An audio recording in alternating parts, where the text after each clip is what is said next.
What's up everyone, how are you all? Today we are back with another blazing Naruto story. What if Naruto has Lucifer wing? If you enjoy then please like, share and do comments. And also check the description to original creator of this beautiful creation. It was definitely the aura that got me. Throughout my life I had never smelt something so foul. It wasn't that though. I could literally almost see a black ring of death that had surrounded the school, which was hidden deep in the city of Konoha. It was dark. The feeling I mean. Something that made unexplained goosebumps run up and down your arms. Except these I could guess where they came from. There was no need for the shivers running through my spine to be explained. It was definitely the aura. My book bag was pressed tightly against my chest, along with my knees. I kept my head resting on my hands turned away so I didn't have to look at the school anymore, but it only worsened the feeling that came from the school, making it feel unknown because I couldn't see anything behind my hands. Tenten? My mother grabbed at my hands. Stop that please, she pleaded with a sigh. Finally I removed my hands and glanced back at the school. It looked like a prison with high and mighty walls. Except for the top floor, which was made completely of glass. I braced myself, expecting the glass to shatter and have the devil himself rise from it. Stop it, my mother Yuri scolded. You're being way too ridiculous. I rolled my eyes. Just look at it, Mom, I remarked coldly. It looks like a jailhouse. Yuri hesitated for a moment. She knew I was right. The entire bottom half really did look like a jail with a wall used to conceal the inmates. It was a boarding school too, so that made matters worse than they should have been. Look at the dorms, my mother pointed out. They look fine. It was true that the dorms, kitty corner to the school, looked a little more humane than the main building, but they still freaked me out. There was no way that I could live here 5 days a week. The thought was insane. The creepy school and not as much but still slightly creepy dorms were not going to work for me. Get out, Yuri told me. I shook my head several times. Now, another shake. Do it, shake, shake, Tenten. I didn't comply. Okay, don't you think I'm a little too old for that? I grumbled. My mother crossed her arms. I don't know, she replied. You're 15 and you still can't listen to your own mother. I rolled my eyes. Well, you are leading me to my own death, I informed her, exaggerating only a tiny bit. She sighed once more, a very motherly and annoyed sigh.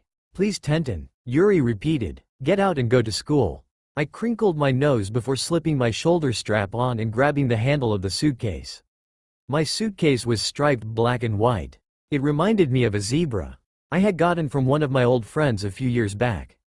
It was great because I had always wanted a cool suitcase instead of the plain brown ones my mother had always made me use. I was always pleased to say that my book bag was a complete mess.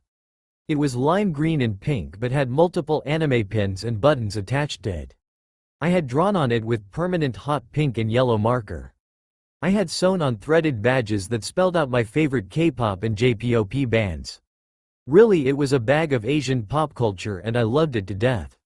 My mom was highly annoyed by it, stating it was too brightly colored, but that thought really hadn't sunk in for me. Color was great. Go on, Yuri encouraged me. I frowned, curling my lips slightly to show my annoyance. She wasn't the one going to the school of death. It looked so empty and desolate because we had arrived early. Everyone must have been sleeping still. It hadn't occurred to me yet that the reason I was terrified at first was because of the emptiness that seemed to haunt the halls. I dragged my suitcase to the front door, blowing a kiss to my mom. Then I pushed through it, banging my book bag on the doorframe in the process. I didn't really care, which was probably why I hit the second door on accident too. Hello, Tenten? My ears perked. The voice was unfamiliar, but obviously whoever spoke knew my name. I came face to face with a girl who was just slight taller than me, about 5 feet 5 inches. Her height didn't surprise me nearly as much as her hair. It was pink. She had pink hair. Your hair is pink, I stated. Sorry to surprise you, the girl chirped. Her hair is pink, I murmured. I'm Haruno Sakura, she continued. She has pink. Yes, Sakura grumbled. My hair is pink. We get it. I shook my head, snapping out of my trance. It was totally cool. In fact, I was slightly jealous of her pink hair. It was just like an anime. Or someone was a famous pop star. They all color their hair and wear cool contacts. No, I said. I think it's great. Did you dye it? Sakura sighed. No, that's what everyone thinks. It's natural. She explained. My mouth dropped but I kept silent, not wishing to upset my new friend even further. I shrugged. Haha. Oh god, this just got awkward. Well, you knew my name so. I paused for a moment. You wanted to see me? Sakura chuckled, obviously brushing off our strange start. Yes, she told me, nodding.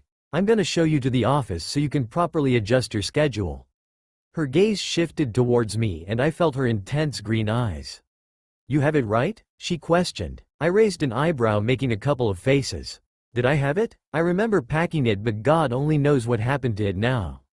With my luck, it probably found a way to fall out of a moving car and into the road where many other cars ran over it. So to make sure, I unnecessarily dropped my striped suitcase and began digging through my stuffed book bag. My hand passed over several things.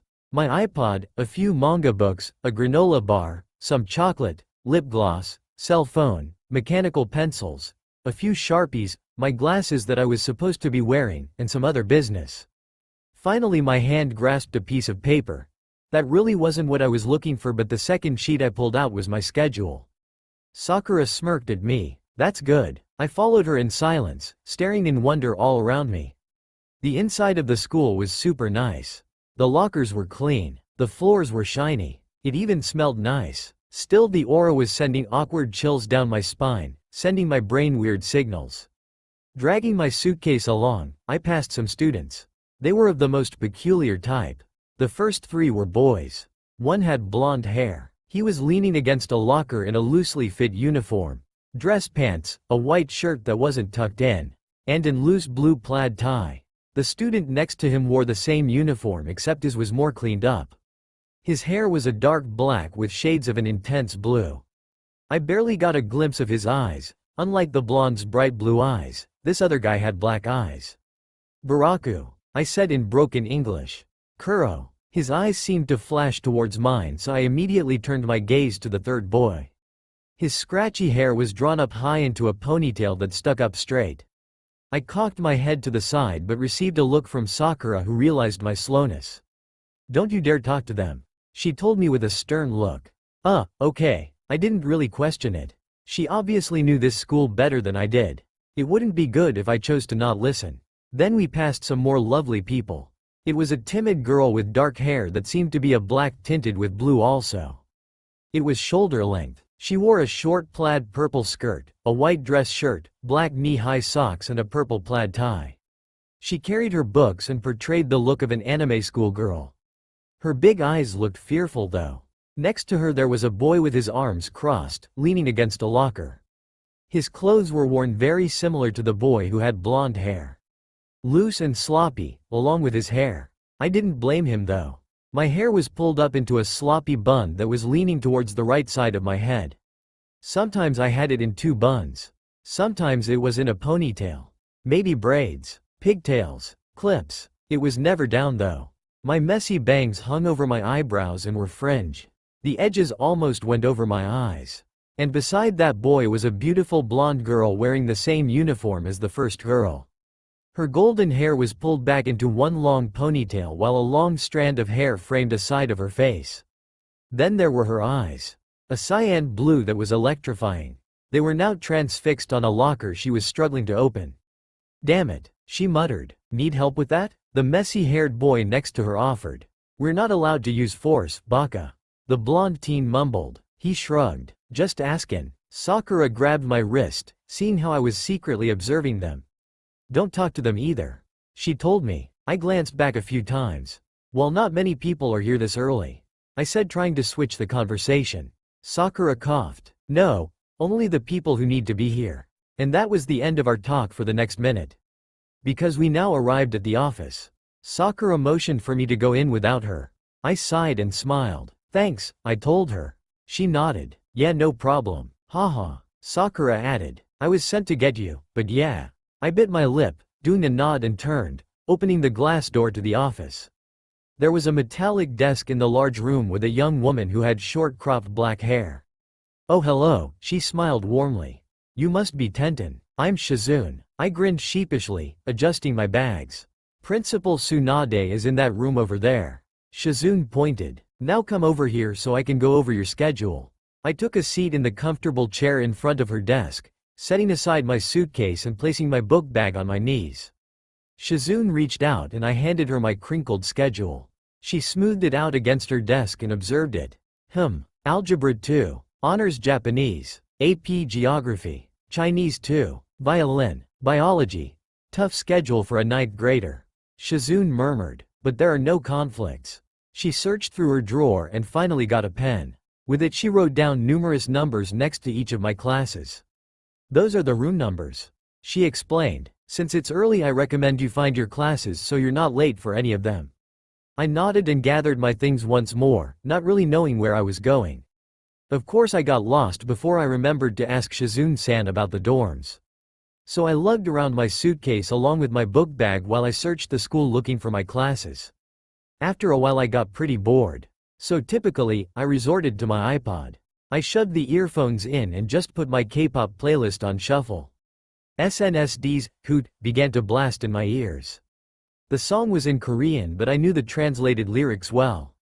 The moment I blink again, you check it out. Stop staring at the girls passing by. I stuffed my hands in my pocket and started to walk down the hall. Acting like you're not, acting like you didn't hear, your fake laughter. Everything is weird. Everything really was weird because I had no idea where I was going. How about being a little more nice to me? Your cold words hurt me a lot. I passed a few classrooms and got pissed. Their numbers looked exactly like the ones on my sheet except they were one of, i.e. 5637A and 5368A equals. I'm beginning to get used to it. I really hate this. I'm really upset about everything. Where the heck was I even going? My bags were really starting to weight me down and I still hadn't found a single classroom of mine. It didn't help that there weren't any students roaming the hallways to actually help me. Where are you looking? I'm right here. I stared around as I walked, trying to decide where to go. Suddenly, I ran into something. Because of you, my heart wears armor. I stared up at a boy who was in school uniform with his sleeves lazily rolled up. Now, I'm going to oppose you. He raised a curious eyebrow and gave me a cold stare. Your arrows are trouble. I stared at him back. You targeted me. You shoot. His hands were stuffed in his pocket while he chewed gum. I laugh. Hoot. TCH. I smirked, ripping out my headphones and springing upwards. His hands never left his pockets and his bored expression remained. You should watch where you're going. He mumbled. I furrowed my eyebrows. You were the one who ran into me. I accused. Whatever. He rolled his eyes and shifted his feet so he could walk away. I blocked his path, getting a glimpse of his long hair tied back into a ponytail. His eyebrow raised again. Excuse me? He challenged, though his tone was still the same. I narrowed my eyes. Apologize, I ordered. With the same expression he replied simply, fuck no. Move. TCH. Why you? What the hell are you doing? Sakura slid to my side panting. Why? Are you talking to Neji? She demanded, shooting him a nasty glare. I scowled. That jerk just. Sakura grabbed my arm and pulled me in the opposite direction. Definitely do not talk to Neji. She whispered fast in my ear. PSH. I replied. He bumped into me. It doesn't matter. Sakura argued. Just don't. Oh, help me. Sorosoro Iwa Nikaya. Set me free. Hora, Mato touch me. Sunao na Kamochi ni Kazukiya in da. Sakura's phone rang through her book bag. I love that song, I exclaimed, earning a glare from her. She picked up her phone in annoyance. Hello? Pause. Ino. I don't care if you can't get the damn locker open. Pause. Figure it out. Okay, what the hell are they talking about? I raised a questioning eyebrow and watched Sakura scream into the phone. It took me a minute to realize that she must have been talking the blonde girl who was struggling to get the locker open. Well, if you don't get it open it'll be my problem too, so hurry up. I glanced back to see if Neji was there but he had disappeared. Where the heck did he go? He would have had to pass Sakura and I unless he went back the way he came. There weren't any classrooms right by him, so where would he have? Tenten, Sakura shut her phone sharply. Don't you dare move. I jumped. Nay? I wondered. I'll be right back, Sakura explained, glancing around. I meant it. Don't move from that spot. I sighed, leaning against a locker. Fine. Just be back before school starts, I told her. I still need to fix things with my dorm and change into uniform. The pink-haired girl nodded. Yeah. As I watched her disappear, I shoved my earphones back in and started jamming out Demiritich by TVXQ, DBSK. The good thing about me that I liked was that no matter how bored I was, music was the answer to my problem. Finally I sat back on my heels and slid downwards, my back against the locker. My gaze shifted downwards as I listened to Max's intense scream. I was lightly humming. Something caught my attention, a faint flicker of red light. I kept one of my earphones in and one out. The flash of light had just come under a classroom door that was in front of me. I curiously peeked under the door as I crawled across the hallway to the other side. I blinked. There was another flicker of light and I felt like I was blinded. Something green now fluttered past me. If my eyes didn't deceive me, I would have said the green thing went straight through the keyhole. No, that's impossible, I muttered, observing the tiny hole. Sighing, I reached out and turned the door handle. It opened. The moment I walked in, extreme darkness surrounding me. It was surprising because I expected it to be bright. Then the door slammed shut. I felt a prick of fear tingle in my skin. Of course it didn't last long. I knew that the door didn't lock from the outside, so I could easily get out. In the darkness I started to slowly walk over to where the door was. It actually took me a minute to find the door handle, but when I did, I was triumphant. Yes, I whispered, but it didn't open. Shit. I glanced around the dark room trying not to panic. Light. Light. I need light. I decided to observe my surroundings and think through the situation. Think. I brought my book bag but left my suitcase and I was. Joone Aldian Nega Anya. Brand new sound. I glanced downwards. I was such an idiot. My iPod. The song, Oh, was playing loudly. I took the electronic and switched the lock off. A small square of light lit up part of the room. It was disappointing because there still seemed to be nothingness. Ah, I see you found it. The voice had a thick Hispanic accent. I jumped, frightened. Where had that just come from? Suddenly a spotlight shone on a Hispanic man probably in his 20s. He wore a black suit with a black shirt but a scarlet-red tie. The room around him was dark except he was standing on a black floor with red walls behind him. Who are you? I demanded furiously. Is it that hard to get a light in here? The man raised an eyebrow. Here? He repeated. Where is here? I stopped abruptly. It's the school, I argued. He laughed, a frightened sharp laugh, and shook his head. You don't know where you are, do you? He inquired with a smirk. All right then, tell me. I shouted, balling my fists, angry that I was being held captive in this room.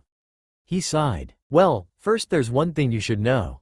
I narrowed my eyes and his smirk grew wider.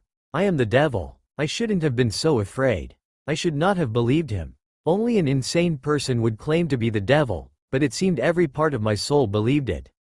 And because my religion wavered, I wasn't sure exactly what to believe in anymore. That's why I knew he was a devil. His smirk, his eyes. Cold, dark and emotionless eyes. The way his hands were stuffed in his pockets. For an instant the face of the boy I had just seen moments ago flashed in my mind. I racked my brain to try and remember his name. Neji. How did you get in? The words went through my ears and my brain told me they were wrong. It told me they were fake. Evil. The door. I told him. It was open. He raised an eyebrow. It was open. I know it was open. You're lying to me. He informed me. I furrowed my eyebrows. Of course I was lying, but I couldn't let myself believe that. What are you? I demanded. An idiot? I felt the feeling in the room shift. That's a bold statement. He commented. Well, you're obviously the one who left the door open. I cocked my head to the side. Believe it. Believe he had the door open. Damn, he replied. You're such a good liar. I blinked, staring at him directly into his terrifying eyes. I was not fearless. But you can't lie to me. He explained. You're in hell. I closed my eyes trying to focus. No, I'm not. I argued. Excuse me? I'm not in hell. I retorted. The lie would have been more believable if I hadn't had my awkward first impression of this school being hell even before this encounter. I opened my eyes to see his smirk widen. It was a sickening grin that made me secretly shudder. I knew he could sense my fear and probably detected my slight shiver because I could see his expression become far more amused. I'm not in hell, I repeated to myself. He scoffed. Such resistance. Damn, you really are good. Trying to make yourself believe the lie as much as possible, his weight shifted. So the fear doesn't set in. My mouth opened slightly then shut. He was right. This was my defense mechanism. A damn good one. This was why no one ever trusted me. They knew I could lie very well. All I had to do is try to put myself in the situation and not let my emotions get the better of me. Which was sometimes hard considering I was a hormonal teenage girl. It's okay though, he said, the thick Hispanic accent in his voice. A little pain should wake you up.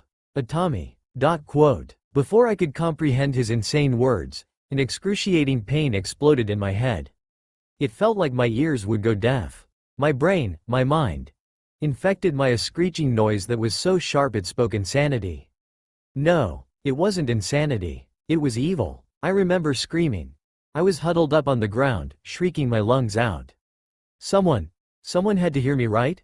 It was so unexplainable. I didn't know how to tell my body to deal with it. I had to somehow shut my mind away from my body. But it was so hard to even think straight through such a situation.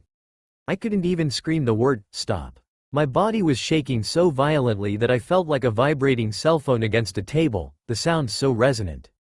I had to do it though. Say something. Say it. SSSS stop. Of course it didn't work. The pain only continued, but actually it helped me. If I could voice out loud, I could definitely use the voice in my head. It doesn't hurt. There's no way. I don't believe it. If I don't believe it, it can't be true. It can't exist. I will shut it out. I will shut it out. The voice in my head began to get louder than the screeching and my shaking started to slow. I felt my body get rejuvenated and my shoulders relaxed. There was enormous relief and a release of tension that had built up inside of me. Very slowly, I rose up with shaking knees and stared at the devil. He was still smirking, more deviously than before. It disgusted me. We stared at each other for a minute and I felt the sweat drip down the side of my face. My bangs were partially wet from it. I looked at my idle iPod, nestled in my book bag next to me where I had dropped it, then back towards the Mexican man. Your name is Tenton, right? I finally got the courage to stare back at him. Yes, I could use you, he said. Another spotlight flickered on and he motioned towards a black metal chair. Care for a seat? He questioned. I glanced over suspiciously. If I were to sit down that would put me at a disadvantage, not like I wasn't already at one anyway. I'll stand, thank you. I replied curtly. Such politeness. The devil took a seat in the chair and fingered me towards him. I didn't know what came over my legs but I started to walk closer to him. His scent was something else. It wasn't exactly lust, but it wasn't desire either. It was some kind of wanting and it smelled so good. That's why I tried my hardest to urge my body to keep its distance. What do you mean, use me? I inquired, darting my eyes around the room, trying to take in my surroundings. It was hard, considering everywhere else outside of the spotlight was black. He drew in a deep breath. That was quite the resistance you showed. I quirked an eyebrow, trying to calm down my brain and anxiety. I want to see if you have some. He continued. Somewhat, I immediately asked, feeling the hairs on the back of my neck stick up defensively. Some devil, he replied, his smirk growing wide. My first thought was confusion. Then the confusion went to anger. What the hell was he talking about? Devil? But then it turned back into confusion which finally resulted in fear. Fear. Fear of the unknown. Fear of the person in front of me who claimed to be the devil. I didn't really know if he was or not. But he had caused such pain to me before. What do you mean? I panicked. What's that? He sighed. There are people, all over the world, very few, that are born with devil in them. He explained, drumming his fingers on the arm of the chair. I don't like people like that who exist. I gulped, feeling a lump in my throat rise. However, he said, amused by my fear.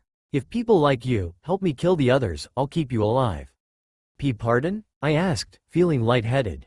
I said I was willing to keep you alive, the devil repeated. My thoughts were spinning around in my head and I was terrified of being killed. I didn't want to die. Who did? So of course I was scared. I don't get it, I answered. He snorted. Help me, and I'll let you live. I swallowed and blinked while my gaze shifted several times. What do I have to do?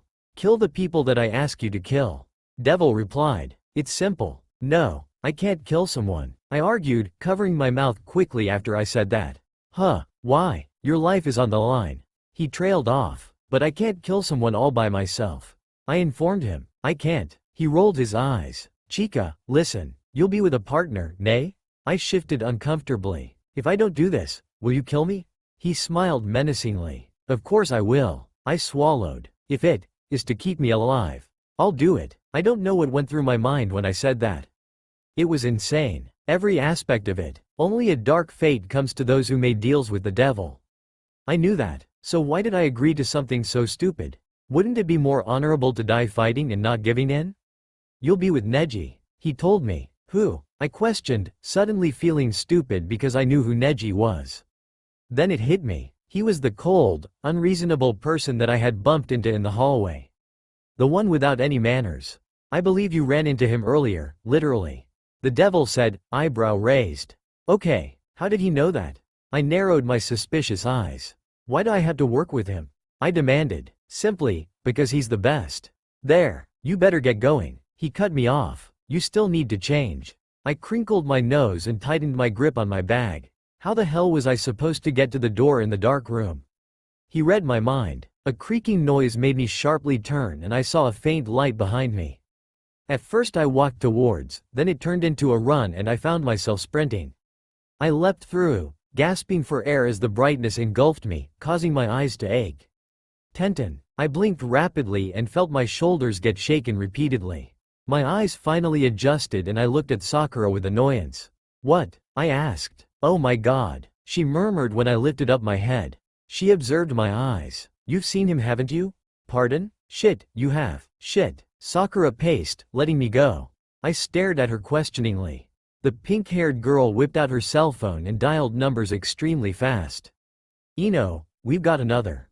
Sakura blabbed into the phone with a worried tone. I cocked my head, trying to listen to the intense conversation Sakura was having but had no luck. It was obviously something secret, which meant it must be kept from me because no one ever told me anything about anyone. Sakura listened intently. Just ask Shikamaru. Of course you already did. Fine. I'll talk to Sasuke later. There was a pause. Hell no. You can deal with Neji. And with that Sakura hung up. Then she smiled. Let's find your dorm. I tried not to be bothered by her sudden change in attitude, but it seemed she was trying to get me to forget everything that just happened. So, I just awkwardly followed her through hallways I didn't remember walking through and all the way out the school doors to the dorms. The giant dorm building was super nice. We even took an elevator up to floor 4, out of 7 floors. Sakura took my sheet from my hands and found my room number. D-125. She muttered. This way. I once again trailed behind her, lugging my suitcase and book bag. I felt very indifferent about this place. It was odd. Around us, I hardly noticed the other girls and boys around my age yawning and walking out of their dorms in uniform. I think Shizune gave me a key sometime this morning. Sakura dug around in her small purse and finally pulled out a room key that looked like a credit card. She slid it through a scanner on the door and it clicked open. My own dorm? I asked in amazement. Of course. Sakura replied. That's just how it is at this school. I nodded, still observing my super nice room. This was my home for the next 4 years. There was a bed with one plain white cotton sheet and 2 dawn pillows. The headboard was a light maple. The wiles were ivory as well as the desk and dresser. My walk-in closet was empty and the nightstand was just as bland as everything else. Can I decorate it? I questioned. Sakura chuckled. Duh, she responded. The unoccupied rooms are the only ones not painted. Sighing, I looked around once more. What time does school start? I inquired. 8:15. And it is now? 8 o'clock. Thanks, I replied. Really? Are you going to need anything else? Sakura asked me. No thank you. I replied with a nod, still feeling uneasy about my recent encounter. Maybe I was imagining things. She left me and I shut the door. I ignored all the annoying thoughts buzzing around in my mind and threw my bags down. Cracking my neck a few times, I began to unzip my zebra-striped suitcase. Already on top was my nicely ironed uniform. The plaid purple skirt and tie, white dress shirt, and black knee-high socks. I changed into the outfit and posed in front of the mirror a few times. However, it was hard to see myself clearly from the distance. Then it reminded me. Sighing, I snatched my book bag and found my squarish glasses and put them on my face, then looked into the mirror. Ah, I looked too cliché. I cried. Finally, once I got over how cliché I looked, I grabbed my book bag and slung it over my shoulder. I slipped my room key in my bag and opened the door. Someone blocked my path. A blonde girl with cyan blue eyes. "I know your story," she whispered harshly, then glanced around. "There's something you should know though." I gulped, unsure of what she was talking about. "You can't lie to Neji." I felt the slightest curl of my lip as the girl named Ino walked away. "TCH," I mumbled, walking back into my dorm room. "Can't lie to Neji, don't care." It took me a moment to remember what I was going to get. My headphones. I didn't feel like losing the music quality by using my earphones. So I went with Skull Candy headphones. Satisfied, I put my iPod in my book bag and my headphones on my head. I would just have to unpack my suitcase some other time after school. At this rate I was probably going to be late for my first class, which I still hadn't found. "Thank you, Sakura." While I walked, some people getting ready in the hallway stared at me. It was probably the headphones and my blasting music that they could probably hear. Starts with One by Shiny Toy Guns. One of my inspiring songs that is supposed to be motivational. Starts with one, I can't feel, it's all in your mind anyway. Quote. After a few more verses I decided it was too depressing, so I put on Strawberry Avalanche. This is a world of dreams and reverie, where I felt the stars explode around me. I smiled, bobbing my head and sticking out my tongue at passers that gave me funny looks. Music was just everything about me. I couldn't help that they didn't feel the same way. If they knew me well like my old friends did, they would realize that it's too late to save me from the contagious rhythm. I was swallowed whole. Too bad. Now Strawberry Avalanche was starting to piss me off. I needed something more intense to show people a look of, "Don't you dare piss me off." The catalyst. God bless us everyone, we were broken people living under loaded gun. And it can't be outfought, it can't be outdone, it can't be outmatched, it can't be outrun, no. I walked outside and towards the main building where the school was. It wasn't too cold out because Japanese schools start in April. Still, there was a slight haunting chill to the air that made my skinny, exposed legs get goosebumps. Inside everyone was running around to get to their classes. There was only 5 minutes left. I pulled out my schedule to find my locker number. 95. It wasn't too hard to find. The locker next to me was 8, so I was lucky enough to be in the same hallway and just follow the lockers down in that row. I reached my locker. It was purple, like most of the other lockers. Combination. I mumbled, looking downwards. 6668. I nearly fainted reading the two numbers. It reminded me of my scarring encounter earlier that morning. Shivering, I spun the lock and the door opened, revealing a clean, fresh-smelling locker. I put in my book bag and headphones and hung them on the hooks. Then I grabbed a bright green notebook from my bag and a yellow mechanical pencil that had a Totoro eraser sitting on top. I glanced one more time at my schedule, reading the room number for my first class, Algebra 2. To figure out where it was, I looked at the classroom numbers I was by at the moment. About 100 off. It probably wasn't even in the same hallway. So I ran down to the end of the hallway and found a sign that showed a range of numbers in which my room fell under, pointing to a certain hallway. I followed that hallways at a fast walking pace until I reached my room number. Thank God everyone was still standing around in the room, so I didn't stand out when walking in. I glanced over at the teacher sitting behind the desk. He was smoking. He was fucking smoking. In a classroom. I raised an amused eyebrow. No one seemed to care or notice that he was smoking. I knew that they hadn't had him before, but, still. You'd think that they would have some sort of other reaction. I took a seat next to someone who was familiar. The timid girl who had navy hair that went to her shoulders. Her eyes. They were lavender. Very pale but lavender nonetheless. She glanced over at me. I suppose it was a brave move on her part because she looked terrified, and the moment she looked into my eyes, hers widened and the fearful expression on her face grew to something that resembled more terror than anything. "Chato Matsu," she whispered. "Anyo. Excuse me." Whoa, she actually talked to me. "Why you're..." She trailed off, shaking her head. "Never mind." The girl quickly turned her eyes back to her desk. She didn't glance back at me again and looked as if she was in deep thought. Her eyes seemed to be straining and her tiny fingers were balled into a shaking fist. It wasn't anger, obviously. It looked more like frustration mixed with confusion. While she was busy having a mental breakdown, the teacher finally clapped his hands together. "All right, quiet," he muttered, standing up from his desk and setting down his cigarette. Sit down, sit down." I immediately straightened, hoping that he didn't make permanent first impressions. My name is Asuma Sensei and I will be teaching you Algebra 2. Obviously. A boy in the back, I recognized as the one with the ponytail and lazy eyes, said. Asuma coughed, annoyed. Your name? He asked.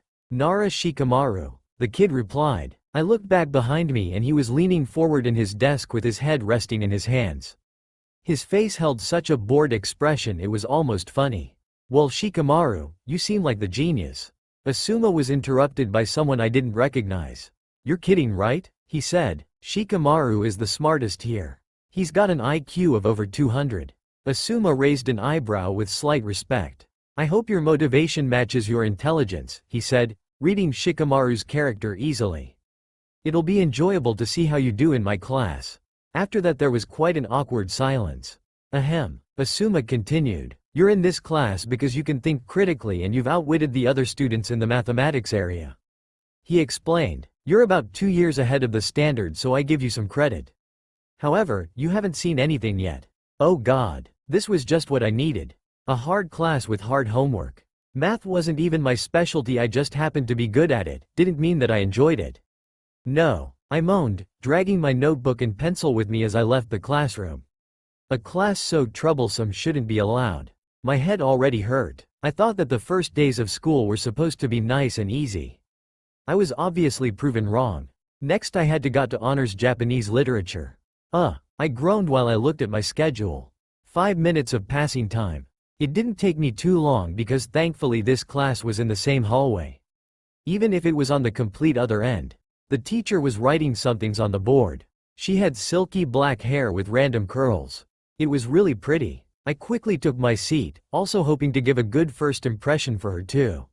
She turned around and I was extremely surprised by her eyes. They were a pretty shade of scarlet that captivated me for nearly a minute. Okay, listen up, she called to us, shooing some people into their seats. This class isn't just about grammar and how to write perfect sentences. It's about creating stories that will emotionally drag people into them. It's about creating beautiful sentences, not necessarily ones grammatically correct. Immediately I already liked her. Already this was my favorite class. I liked her style of teaching and the homework wasn't even bad. It was creating juicy words instead of dry ones. For example, changing angry into cantankerous. Something fun that I could easily do. Next though, was my worst fear. AP Geography. I was terrible at anything that had to do with social studies or history or world maps. I'd much rather work with math problems or a piece of writing. The teacher of this class was about as lazy looking at Shikamaru. He also had a mask that was suspiciously covering half of his face. On top of all of those things, he was also reading an extremely perverted book. It wasn't just romance. It was perverted. Icha Icha Paradise. Ew. Shiver. He wasn't mean though. He was strict, but it wasn't nearly as bad as I thought it would be. I honestly don't care if you fail my class. Kakashi, that was his name, told us. Just don't piss me off. I will teach you, you'll respect me, we have an agreement. Everyone in the class nodded. We had an agreement. Thank God it was lunch or I'd be screwed. Hunger had consumed my stomach and was demanding food. Of course, the moment I found the cafeteria, I remembered my money was back at the dorm. So I went trudging back outside into the dorms. I walked in, took the elevator up, walked all the way through the hallways to D124, entered the room, dug around a bit, found my purse hidden deep in my suitcase, grabbed my wallet and went through the process again. By the time I was back, the lunch lines had died down a bit and there were about 4 or 5 kids in each line. I strolled up to one of them and waited about a minute. Once it was my turn, I took a look at the selections, grabbing a tray while I was at it. It took me about 10 or 20 seconds to contemplate, but I decided on 2 onigiri, some strawberries, and some cold shrimp. The nice lady at the counter rung me up and I handed her a $10 bill, receiving 43 cents in change. I walked through the cafeteria, looking straight ahead, and something caught my eye. Neji. He glanced at me for a second and rolled his eyes. Oh God. Shit, he knows, doesn't he? I wondered about his connection with the devil but didn't dare to even talk to him. Actually, I expected him to push me or something, but he walked back without any physical contact. He passed me. Strangely, a sigh of relief escaped from my mouth. I only had to worry about where to sit for a couple of seconds.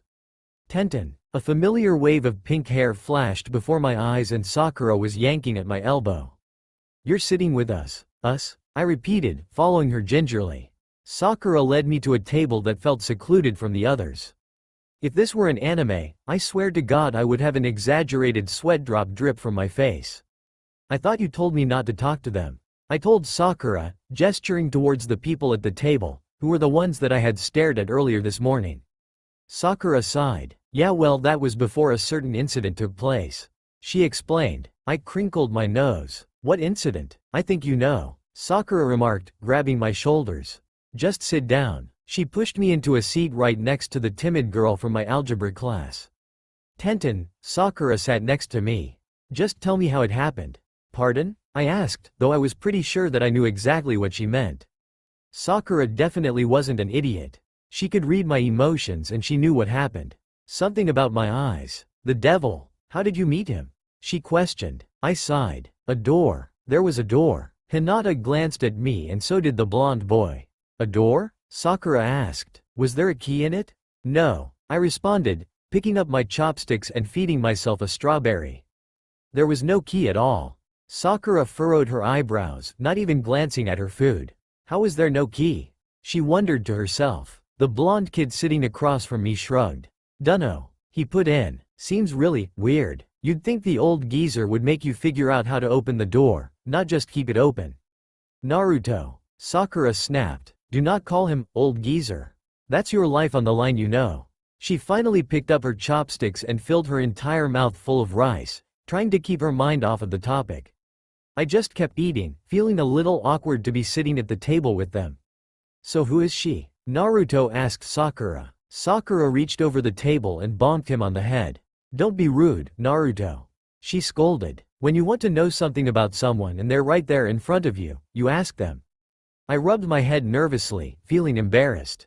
Oh, Naruto said, as if it was just something that slipped his mind.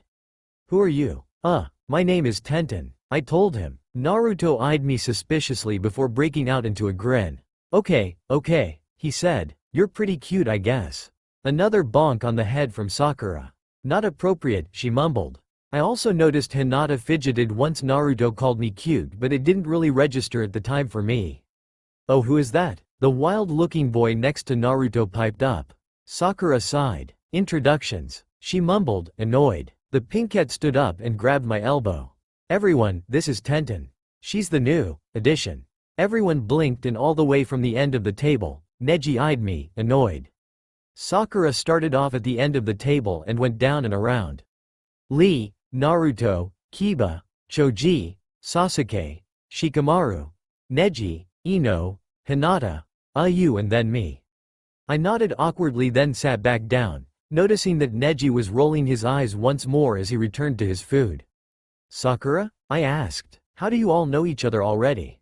Middle school. Sakura answered. Everyone here went to the same school last year. What was that like? I wondered aloud. Same. Sakura responded. It was another boarding school by the same group this high school belongs to. It's located a couple of miles from here. I nodded. Creepy. Lunch went by too fast. I didn't even talk to everyone. Actually, Lee talked to me the most out of everyone besides Sakura. I now had to go to Chinese. I took it last year, so now I was in Chinese too. Everyone else was taking Spanish or some European language at my other school. The class was located remotely near the lunchroom, so I was thankful. Getting there wasn't even a hassle. In fact, I was early. Because I brought my notebook and pencil to lunch. Probably my first time thinking ahead. When I arrived, I thought the classroom was empty, so I skipped in, glancing around. My attention was grabbed though by a popping noise. Bubblegum? I turned around and noticed a familiar bored face sitting in the back of the room. You, I cried at Neji. Another pop. He sighed. Immature. Excuse me, I demanded. I said immature. You fucking deaf? He inquired, annoyed. I wrinkled my nose. No, I'm not the one getting mad over everything and swearing. I told him, taking the seat a few spots in front of him, not too close. He didn't respond. The teacher walked in and noticed us. What are you rascals doing here so early? She asked, crossing her arms. Was my answer. Ni hao ma? The question from her took me by surprise. Oh wo hen hao, xie xie. I replied. The woman who was my teacher smirked. Ni jiao shen mi mingzi? Wo jiao tenten, ni ne? Anko sensei. She seemed pleased with me, so her eyes darted back to Neji. And you there, she addressed Neji. Jin Tian Shi, Ji Yu, Ji Ri? Neji rolled his eyes, disrespect towards the teacher. Jin Tian Shi, Si Yu, Wu Ri. He replied, still highly annoyed.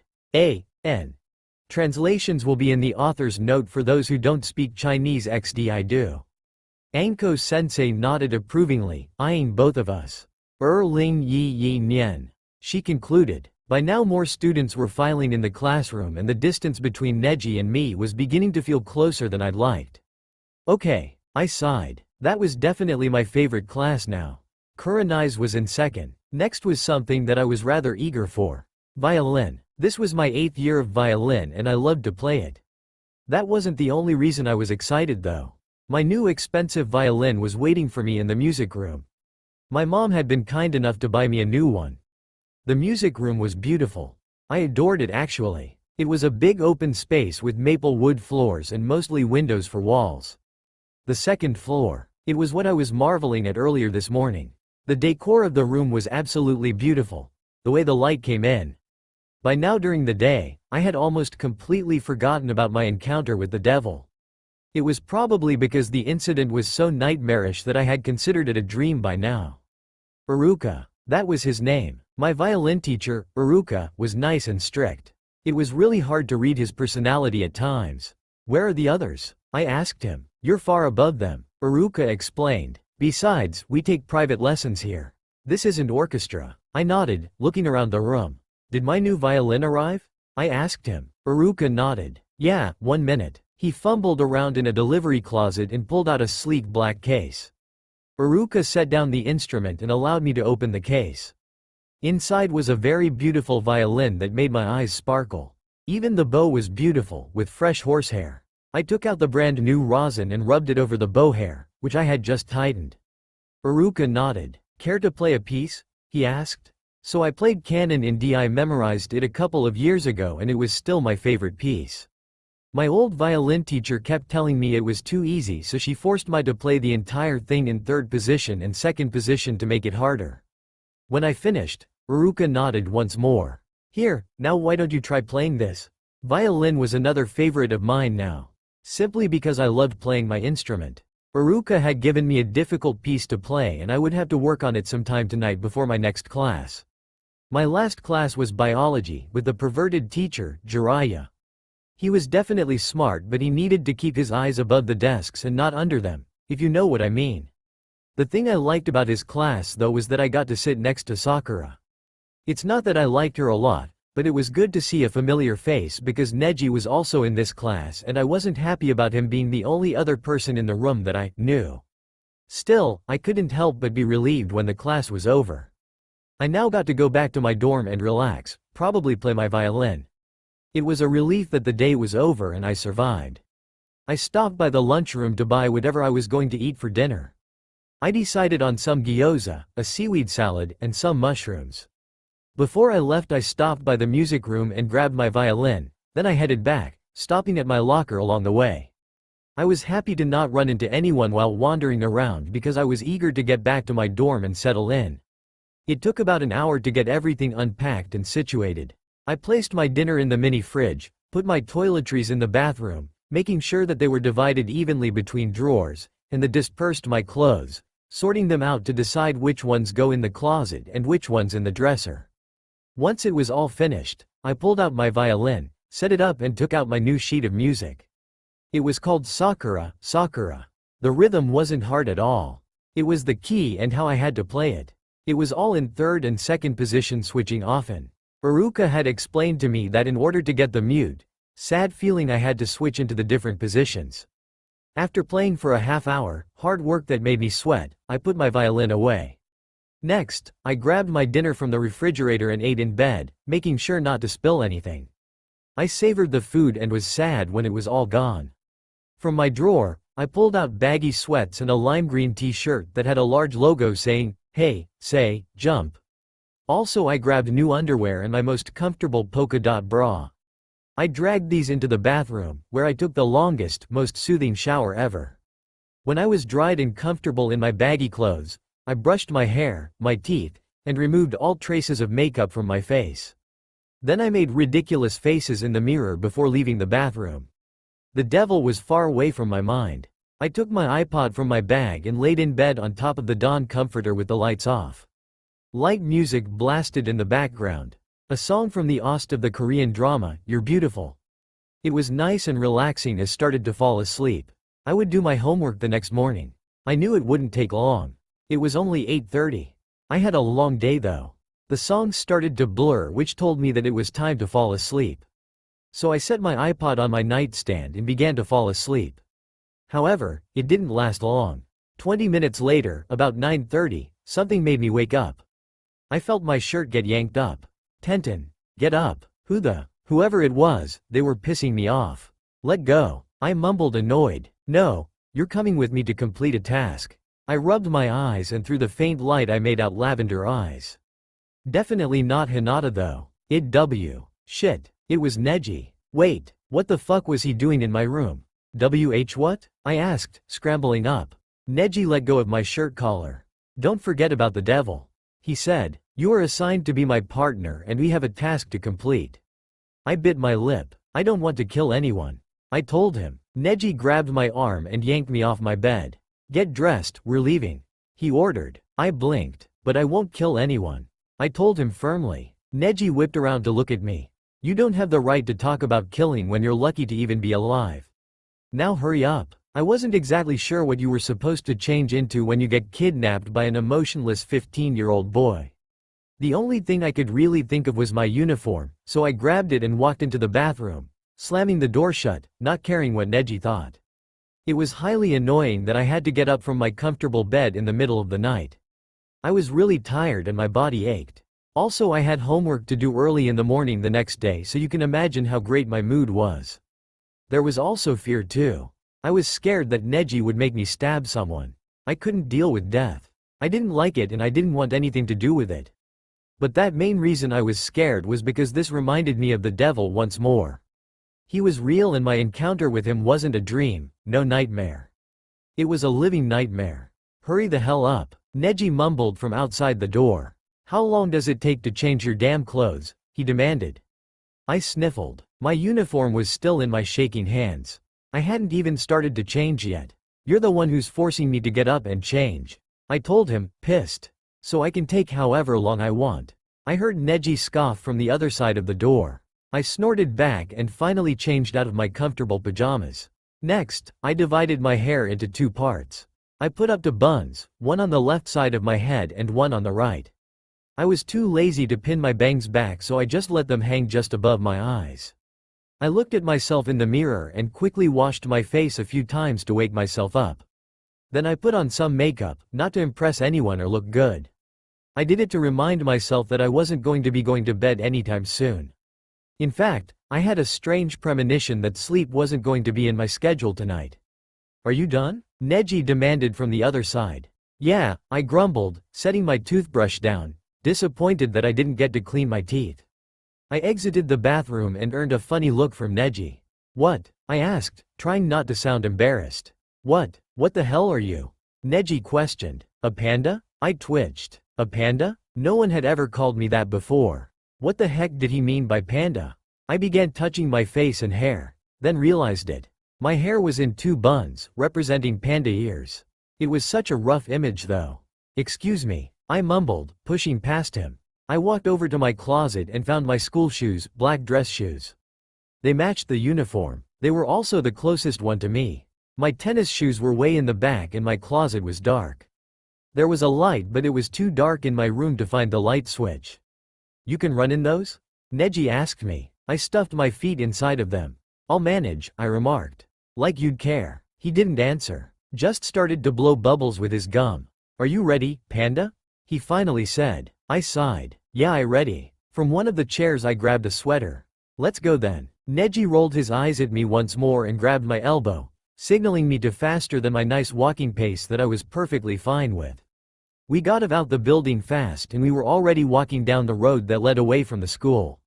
Where are we going, anyway? I asked Neji, glancing around at the darkness.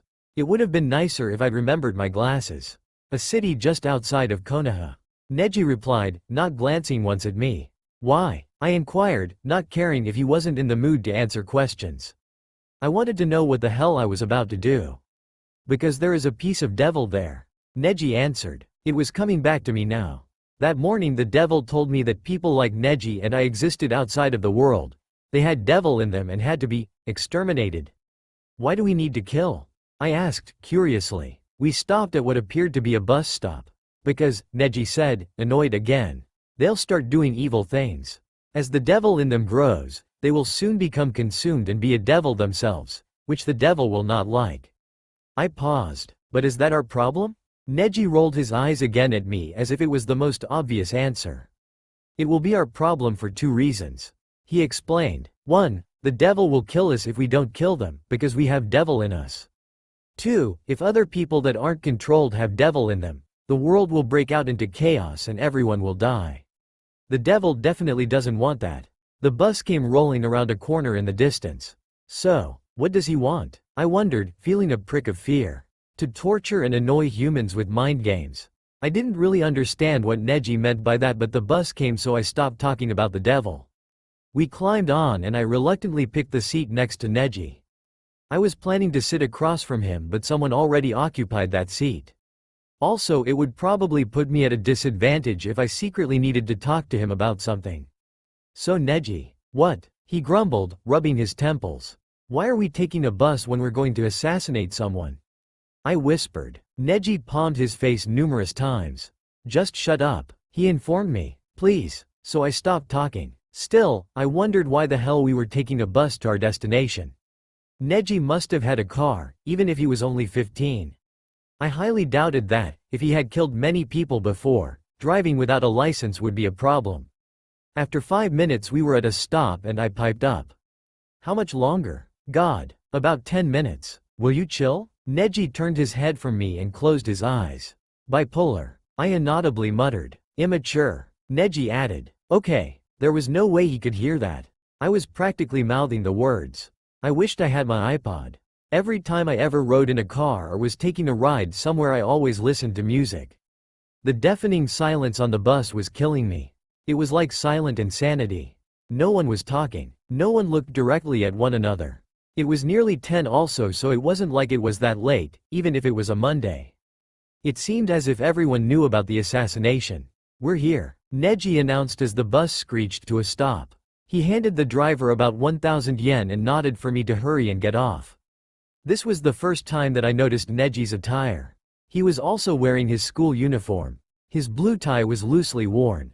His sleeves were rolled up once more. And his black dress pants covered his shoes, that I assumed were tennis shoes. Hurry, he plainly said, and I immediately followed. I scurried after him, off the bus. We were in a desolate neighborhood. It was very quiet and dark. There was only one street light for the entire street. Which house? I asked, feeling very nervous. My stomach was in knots and it felt as if butterflies were fluttering around. 3245. Neji remarked. We looked at the closest house. It was 3243. Come one, Neji ordered. We're running. I sprinted after his running body. He was fast, but so was I. When I was younger and I got teased, this was when I was about 8, I used to just run it out. Sometimes I ran a few minutes, and other times I ran miles. My mother was driven insane every time that she had to come and find me because I never knew my way back. But running was such a stress reliever, I got good at it. Everyone else complained about how tiring it got and how the breathing became hard, but that wasn't for me. I thought the difficulty to breathe was refreshing and didn't think of it like pain. I lied to myself, saying it was the best feeling ever, and soon enough, it turned out to be the best feeling. I was beside Neji, darting to the house. He glanced over at me for a slight instant, as if surprised that I could actually run, then he returned his attention to ahead of him. We stopped abruptly in front of the destined house. Panda, I'm going to tell you what you're going to do. Neji explained. Stop calling me Panda. I grumbled. Okay, Panda. Neji answered. You're going to lie to him. Excuse me? I asked. Lie? Neji nodded. Yes. While you distract him with a lie, I'll move in for the kill. Neji replied. You said you didn't want to kill anyone. So just distract him. I blinked. I was scared. I can't lie, Neji. I'm probably the worst liar ever. How the hell am I going to lie to him? I demanded. Believe it. Tell him you can't lie and he'll believe. Tenten, you're lying right now. I sighed. Shit, you're not the only one who can lie. Neji informed me with an eyebrow raised. I crossed my arms, staring at him, unhappy. What am I supposed to lie about? Neji shrugged. I don't know. You're the expert, liar. He remarked. Oh thanks. I cried. Neji rolled his eyes at me. Again, he must not take me seriously ever. Deal with it, panda. He responded. Just distract him enough so I can come up with a good enough plan to kill him. I've got experience so we're not going to lose in the end. I crinkled my nose at his arrogance. Stubborn bastard. Alright fine, I said, even though it wasn't really fine. Where is he anyway? Neji raised his eyebrow once more. Probably the bedroom? He assumed. I nodded. Duh. So what do I do if he tries to rape me? I asked Neji. Don't worry panda, Neji informed me. With your body he won't want to. Neji. I scolded, angrily. That was mean. He shrugged. Are you gonna go or will we wait all night? Fine. I grumbled. What do I do? Just walk in the frickin' door? Neji observed the house carefully. He strained his eyes. Yes, was his reply. There's no security system. And how do you know what? I inquired. Neji looked at me. I just know. So don't question it. He explained vaguely. My lip curled and I pouted my lips annoyed. It was all to waste time so I didn't have to walk in as fast. I was stalling. Tenten, I know what you're doing. Neji informed me. Will you hurry up? I glanced at the door. It wasn't that I was afraid to go in and face a man in his bedroom. I was just nervous about the lie. What was I supposed to lie about? Normally when I made up a good lie, I hid the lie in facts and truth. I had no history for him. I didn't know his background. I couldn't generate a lie with personal things in it to generate his emotions to make him believe it. So how was I supposed to get to him? Lies weren't based on luck. They were very logical things. You have to be an author and an actor in order to execute one. But how would I execute such a thing without knowing a thing about him? For a moment I thought about making something up about me, in order to get him to help me, but I didn't know if he was crazy and didn't have any ounce of humanity left in him. He might be totally consumed by devil at the moment. He might not even care about anything. So what should I do? Are you going to go? Neji pressed. I finally nodded. Yeah. I departed from Neji and walked up to the door. It's not locked? Neji nodded. I breathed in and out nervously. Just walk in. It's okay. I just need to lie to him. Lying is my specialty. My hand wrapped around the handle. My stomach was about to explode with all of the nerves running through it. I opened the door. Inside it was dark and I started to creep through, trying to find the location of the staircase. Something then suddenly surprised me. I swallowed. It was the lights. They flickered on. Bitch. I immediately started looking around the room. Who spoke? Who was it? I knew you were coming for me tonight. I know that uniform. It was coming from up the stairs? I was panicking, so panicked that I just looked up. Oh fuck no. He was on the chandelier. I gasped, stepping backwards towards the door but tripped with clumsiness. My heart felt like it was beating 1,000,000 miles an hour. I was terrified. He dove from the chandelier, nearly landing on me. I shrieked and rolled to my left, hardly missing his feet, which landed right by my shaking head. I scrambled upwards and balled my hands into a fist. You've been mistaken, I cried. I'm in the wrong house.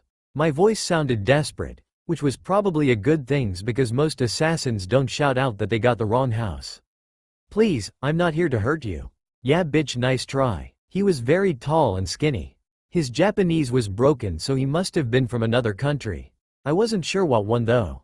His blonde hair was covering most of his dark eyes. Black circles were visibly under them though, as if hadn't heard of sleep. I know your school uniform. And I see your eyes. You work for the devil. His words were like a wake-up call. Was I sinning? I was working for the devil. It was probably insta-hell in a package. Oh shit, I couldn't deal with such things. So I lied. What the hell are you talking about? I shrieked. I just got the wrong house, so let me go. He hesitated, trying to decide if I was lying or not. It was what I wanted. A few seconds to think clearly. I kicked him, square in the jaw. It wasn't what I planned on doing and it was stupid, but I did it to escape. Just as I reached the door handle, Something grabbed my elbow, and it wasn't Neji this time.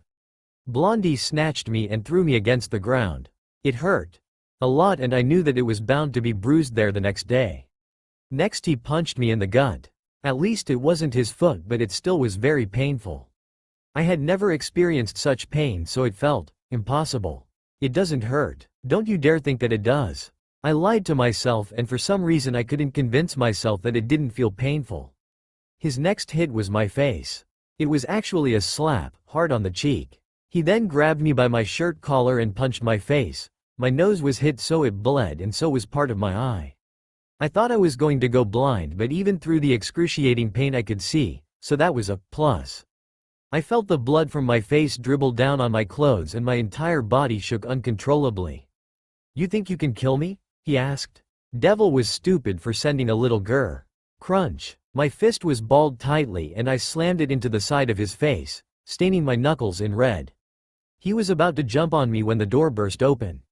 Neji stood there, arms crossed, eyes pissed. He strode over to the blonde man and kicked him in the side of the neck. And before the man could get up again, his head was kicked once more. Now it was bleeding uncontrollably. "You will probably bleed to death if I leave you here," Neji informed the blonde, "but I'll just kill you right now." I found myself closing my eyes, squeezing them so tight it hurt my punched eye immensely.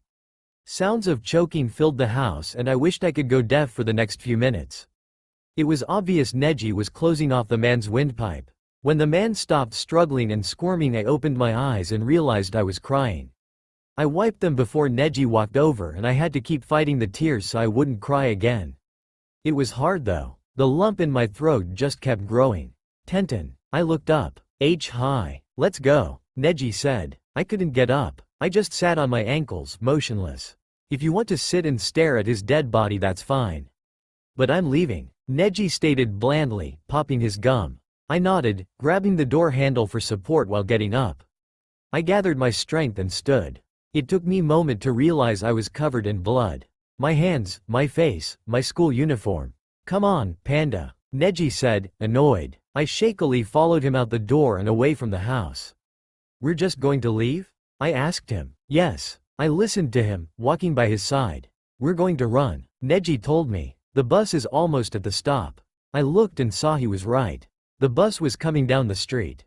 "Don't you think they'll think it's odd, our appearance?" I questioned nervously while we ran.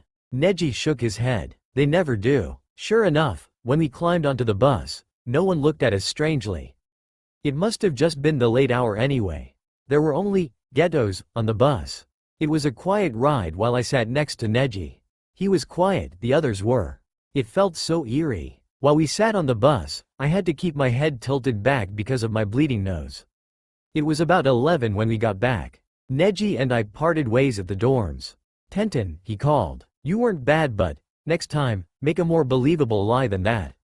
Then Neji left me and we went in separate directions for our dorms. I was happy when I reached D124 that no one had noticed me or I'd be screwed. It was probably against school rules to go and assassinate someone past the bedtime curfew. Once inside my dorm, I immediately went into the bathroom and looked at myself in the mirror. I was a mess. My bruises were just developing, especially the one on my eye, and cuts covered my body. Blood from my nose was still oozing out. My shirt was stained and my hands were covered in blood, which bothered me. I started up a hot shower. When inside, I carefully scrubbed every inch of my body, getting all the blood off. It stung quite a bit on my open wounds, but it was the only solution I could think of. I didn't have any band-aids or ointment for my cuts. When I got out, I used a brand new fluffy towel, for this was my second shower of the night. My nose had finally stopped bleeding, thank God. I rolled my neck several times and was actually thankful I didn't wear my glasses because they would probably be broken. My long wet hair cascaded down my back. It dripped over the floor, which I later had to clean up. Because I changed quickly in the bathroom hours ago, my pajamas were still laying across the floor. I turned them right side in and achingly dressed myself. It was hard to lift my arms above my head even. Landing on them wasn't a good idea. Once I got out of the bathroom and shut off the light, I just collapsed on my bed, too lazy to grab my iPod, so I just sang to myself. I was actually hungry but decided not to get because I was too lazy. My phone was lying on the nightstand with the alarm set. For some reason I was aching inside. It felt like the devil had put me in shackles. Freedom seemed to be escaping me. Maybe this really was a prison. My alarm went off too early that morning. My warm bed wasn't warm enough. 6 a.m. just wasn't working for me. So instead of getting up at 6 I slept in until 7. Then, I finally rolled out of bed. Surprisingly, it wasn't as hard as I thought it was. That was because I wasn't very sore at all. Only one of my arms. I slowly dragged my feet into the bathroom, rubbing my eyes and gathering the courage to look in the mirror. Sure enough, I had a black eye that looked a bit ugly. It made me frown. I should have gone out of my way to ice it last night. Now it was an awful bruise. The other bruises on my arms too had developed. Also the cuts on my face and body scabbed up so they looked like red scratches. Groaning, I picked up the brush and began to comb through my tangled mess of long hair. It was very troublesome having to brush it all the way down to mid-back. When I was younger, the woman who cut my hair would always tell me, start from the bottom and go up. It made perfect sense and was less painful, but I never got in the habit in doing it because I was too lazy. I set the brush down and looked at my bloody uniform lying on the ground. I made some unknown noise of disgust and picked it up wistfully. There was no way I was wearing it today. I only had one spare pair, so if Neji took me on another trip tonight, I was screwed. Picking up my hairbands, I put my hair into a high ponytail. There was no way I was putting my hair in 2 buns after the panda calling incident. When I changed, annoyingly looking at my battered body, I started searching through my book bag. I pulled out my granola bar and a mini bottle of water the size of my hand. Then I started stuffing myself with the food, making faces along the way. I definitely didn't want to go to school. The moment I washed the food down, I sat down with my back against the wall, taking in a deep breath.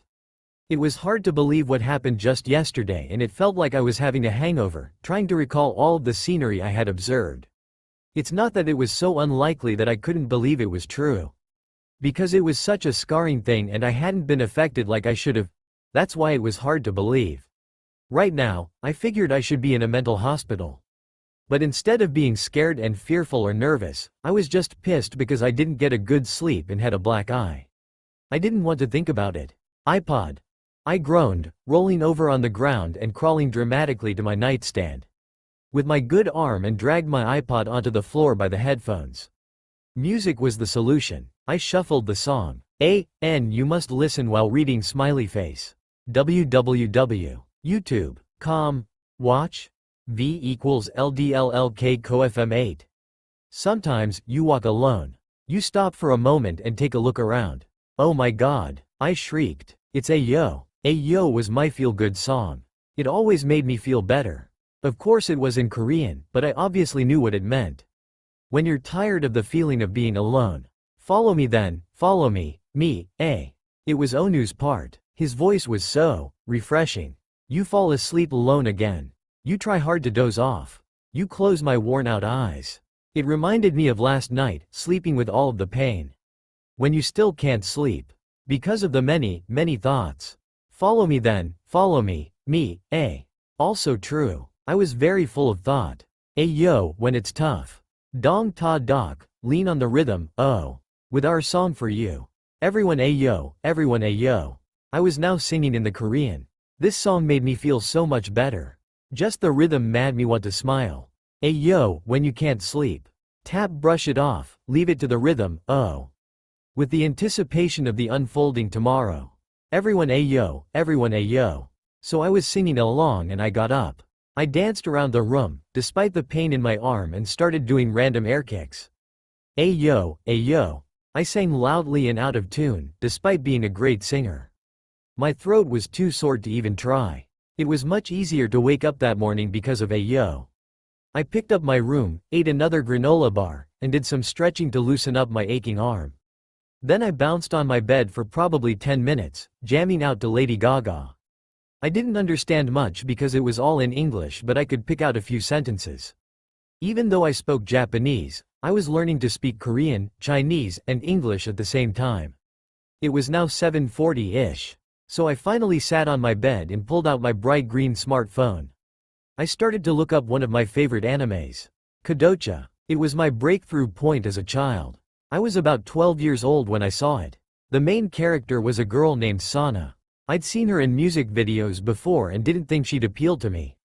But, after the first episode, she immediately became one of my favorite anime characters of all time. She was always hyper and light about things. She spoke her mind and was a very strong person. In the anime she was 12 and 13 and just watching her began to make me more social and open. She was always ultra relaxed. Ultra Relax was the name of the opening song in Kadocha. At first I thought it was a bit weird. Then after I watched all 102 episodes I realized I was in love with the song. So I downloaded the full version and found myself singing in the bathroom. It literally made me change into more of an extroverted person, which in my context was a very good thing. It also helped me be more chill about things, being ultra relaxed about everything. I'm ultra relaxed. Beautifully, unbeatably relaxed. Just a slightly odd deluxe. Scatterbrained but, when you call me, ban ban ban ban bang. So of course I had to watch the opening. On my phone, I skipped to one of my favorite episodes. Actually about 5. Ahem. I am an Indian. Sana. You look more Arabian than Indian. Akito. I am an Indian. I have incense and everything. Sana. Put that stuff away. You're going to make me pass out. Akito. What are you talking about? I'm the disguise master. Akito, you need a fake beard. Sana. I think not. Akito. I looked at the clock after watching my 7th favorite part of Kadocha. It was about 8. I suppose I better leave. I mumbled, standing up, rubbing my shoulder. I set my phone inside of my book bag. My glasses were found in the bathroom under a towel. It took me a million years to clean them because some awkward gunk was all over them. Whatever the hell that was. It was some unknown substance to mankind. Carefully, I put my bag on my other shoulder and then looked into the mirror. I applied makeup to my eyes and slowly on my black eye. I wanted to cover up some of the bruises with makeup but there wasn't enough time and it would end up looking odd. Sighing, I put on my glasses and then my shoes. After that I grabbed my homework that I still didn't do and walked out the door. As I walked down the hallway, with my headphones in my ears, I struggled to write on the paper my answers. Algebra 2 wasn't too hard because we only had 5 problems. They were insanely hard because I couldn't deal with such inequalities but I didn't really care. That was finished by the time I entered the school. Then I started to do honors Japanese. It was finished pretty quickly by the time I reached my locker. That was simply because I had such a vast vocabulary and was often describing situations with difficult overly long extended words. It wasn't that hard to get around now. All I need yesterday was just to find my classes first. Then they'd be in my memory actually. Cough cough. Shizune. Cough. Sakura. Since they obviously seemed to know the school much better than I did. I set my beloved book bag in my locker and pulled out my algebra notebook and Totoro pencil once more. It was surprising that no one had stopped me because of my face. Sure, I had gotten tons of stares but no one had the guts to actually ask, what the hell happened? Algebra was pretty nice that day. It was about a 10-minute lesson and the rest of the 50 minutes was work time. You had to be stupid to not finish at least 10 minutes early. There were only 15 problems. I finished in about 20 minutes, so predictably, I wrote down my Chinese homework in my algebra notebook and tore out the page. We just had to write down all our family members in Chinese. Pinyin and characters. It was only a little annoying because they have separate names for your mom's parents and your dad's parents and your mom's brothers and sisters, your aunts and uncles, and your dad's brothers and sisters. And not only that but there was older and younger aunts and uncles on each side. So your mom's side older aunt is different from your mom's side younger aunt, which are both different from your father's side. Talk about confusion. I even talked to Hinata a couple of times. She kept giving me odd looks, staring at my injuries. I had expected Shikamaru to say something too, but he was just staring at me boredly, as if reading everything about me. It should have creeped me out but, something about Shikamaru was just relaxing. In honors Japanese, I was happy that Kurenai asked me to share my words with the class. Cut, in size, plain, unadorned, fall, descend, laugh, cackled, hoot. Hoot was an inside joke, because it was one of my fave songs. Bo steep. After Japanese, I just about died in geography but miraculously survived somehow. We were talking about some serious shit I didn't care about. Some awkward phenomenal business that was going on without Earth. I mean, I knew that it will suck when the Earth ends, but that was supposed to be years and years from now. No offense to the things living on this earth then, but I wouldn't exactly be alive, so my interest wasn't very piqued. Lunch was a relief. I had actually brought my wallet and it was in my locker, so that was good. What I got that day was a bowl of ramen and one onigiri ball. When I was picking up my chopsticks, Sakura caught my eyes and then she totally freaked, like legit freaked. Tenten, the pink-haired girl, sped over to where I stood, currently grabbing the chopsticks. Yes? I asked, then remembered my appearance. He didn't, did he? Sakura demanded. Did what? I wondered, figuring she implied Neji. He did, didn't he?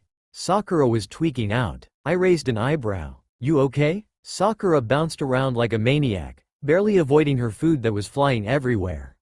No, I'm not, okay, she cried, tugging at her hair. Alright, I trailed off, walking to my seat at their lunch table. Sakura followed me and before I sat down she grabbed at my ponytail. Tell me those bruises wasn't from an assassination. Sakura pleaded. I sighed. You know I can lie, so what's the point in asking? I told her. Oh God, she muttered. I'ma kill Neji. I patted her on the shoulder. You do that. Then I sat down next to Naruto. Oh hey, Tenten, he greeted nicely. Neji was diagonal from him. I glared at him, expecting an acknowledgement of some sort. He finally looked up, chewing his gum. Oh, it's Panda. That was all he said. My eye twitched and I was ready to pummel him, but Naruto stole my attention. So Tenny-chan, Naruto immediately nicknamed. How'd you get the black eye? His curiosity was high. I raised my eyebrows and turned to Neji. You can ask him. Naruto turned to Neji. Don't know. Neji shrugged. Wasn't there. I sighed. Technically he wasn't there at the moment when I had gotten the shit beaten out of me, but still. He probably heard it and wasn't fast enough. Probably because someone took too long making the plan. I muttered, which was directed towards the Hyuga. Neji popped his bubblegum and stared at me with bored eyes. Fuck you, he said plainly, then returned to reading a book that I hadn't even noticed before. Tenny-chan, don't listen to that stupid baka. Naruto told me firmly, nodding many times. With a smirk he added, you can chill with me. I'm really the best here. Hinata, who was sitting across from him, blushed and looked to the side. Naruto didn't notice but Sakura and I did. It aroused my suspicious and I began to believe that Hinata liked Naruto. I broke my wooden chopsticks and began to slurp up my ramen sloppily. Oh my God, Naruto exclaimed. They have ramen today. I raised an eyebrow again. That poor child. Naruto. They have ramen every day. Even though he was an idiot, I was beginning to like this kid. Sakura and Hinata so far were my friends. I wasn't sure about Ino. She might have just been warning me the other day about Neji. But I don't have any money to buy. Naruto sadly showed me his empty frog money pouch. I sighed and grabbed his arm. Even if it would cost me an extra 700 yen, it was worth it because I was being nice. Come on, I mumbled. I'll buy. Naruto squealed excitedly while I brought him up to the lunch line and showed him the different types of ramen I'd buy him. I wasn't going to get him the jumbo bowl and frickin' 1,000 yen, about $10. I gave Naruto the money and waited behind for change when the boy Kiba walked up to me. He said, touching my black eye. That doesn't look too good.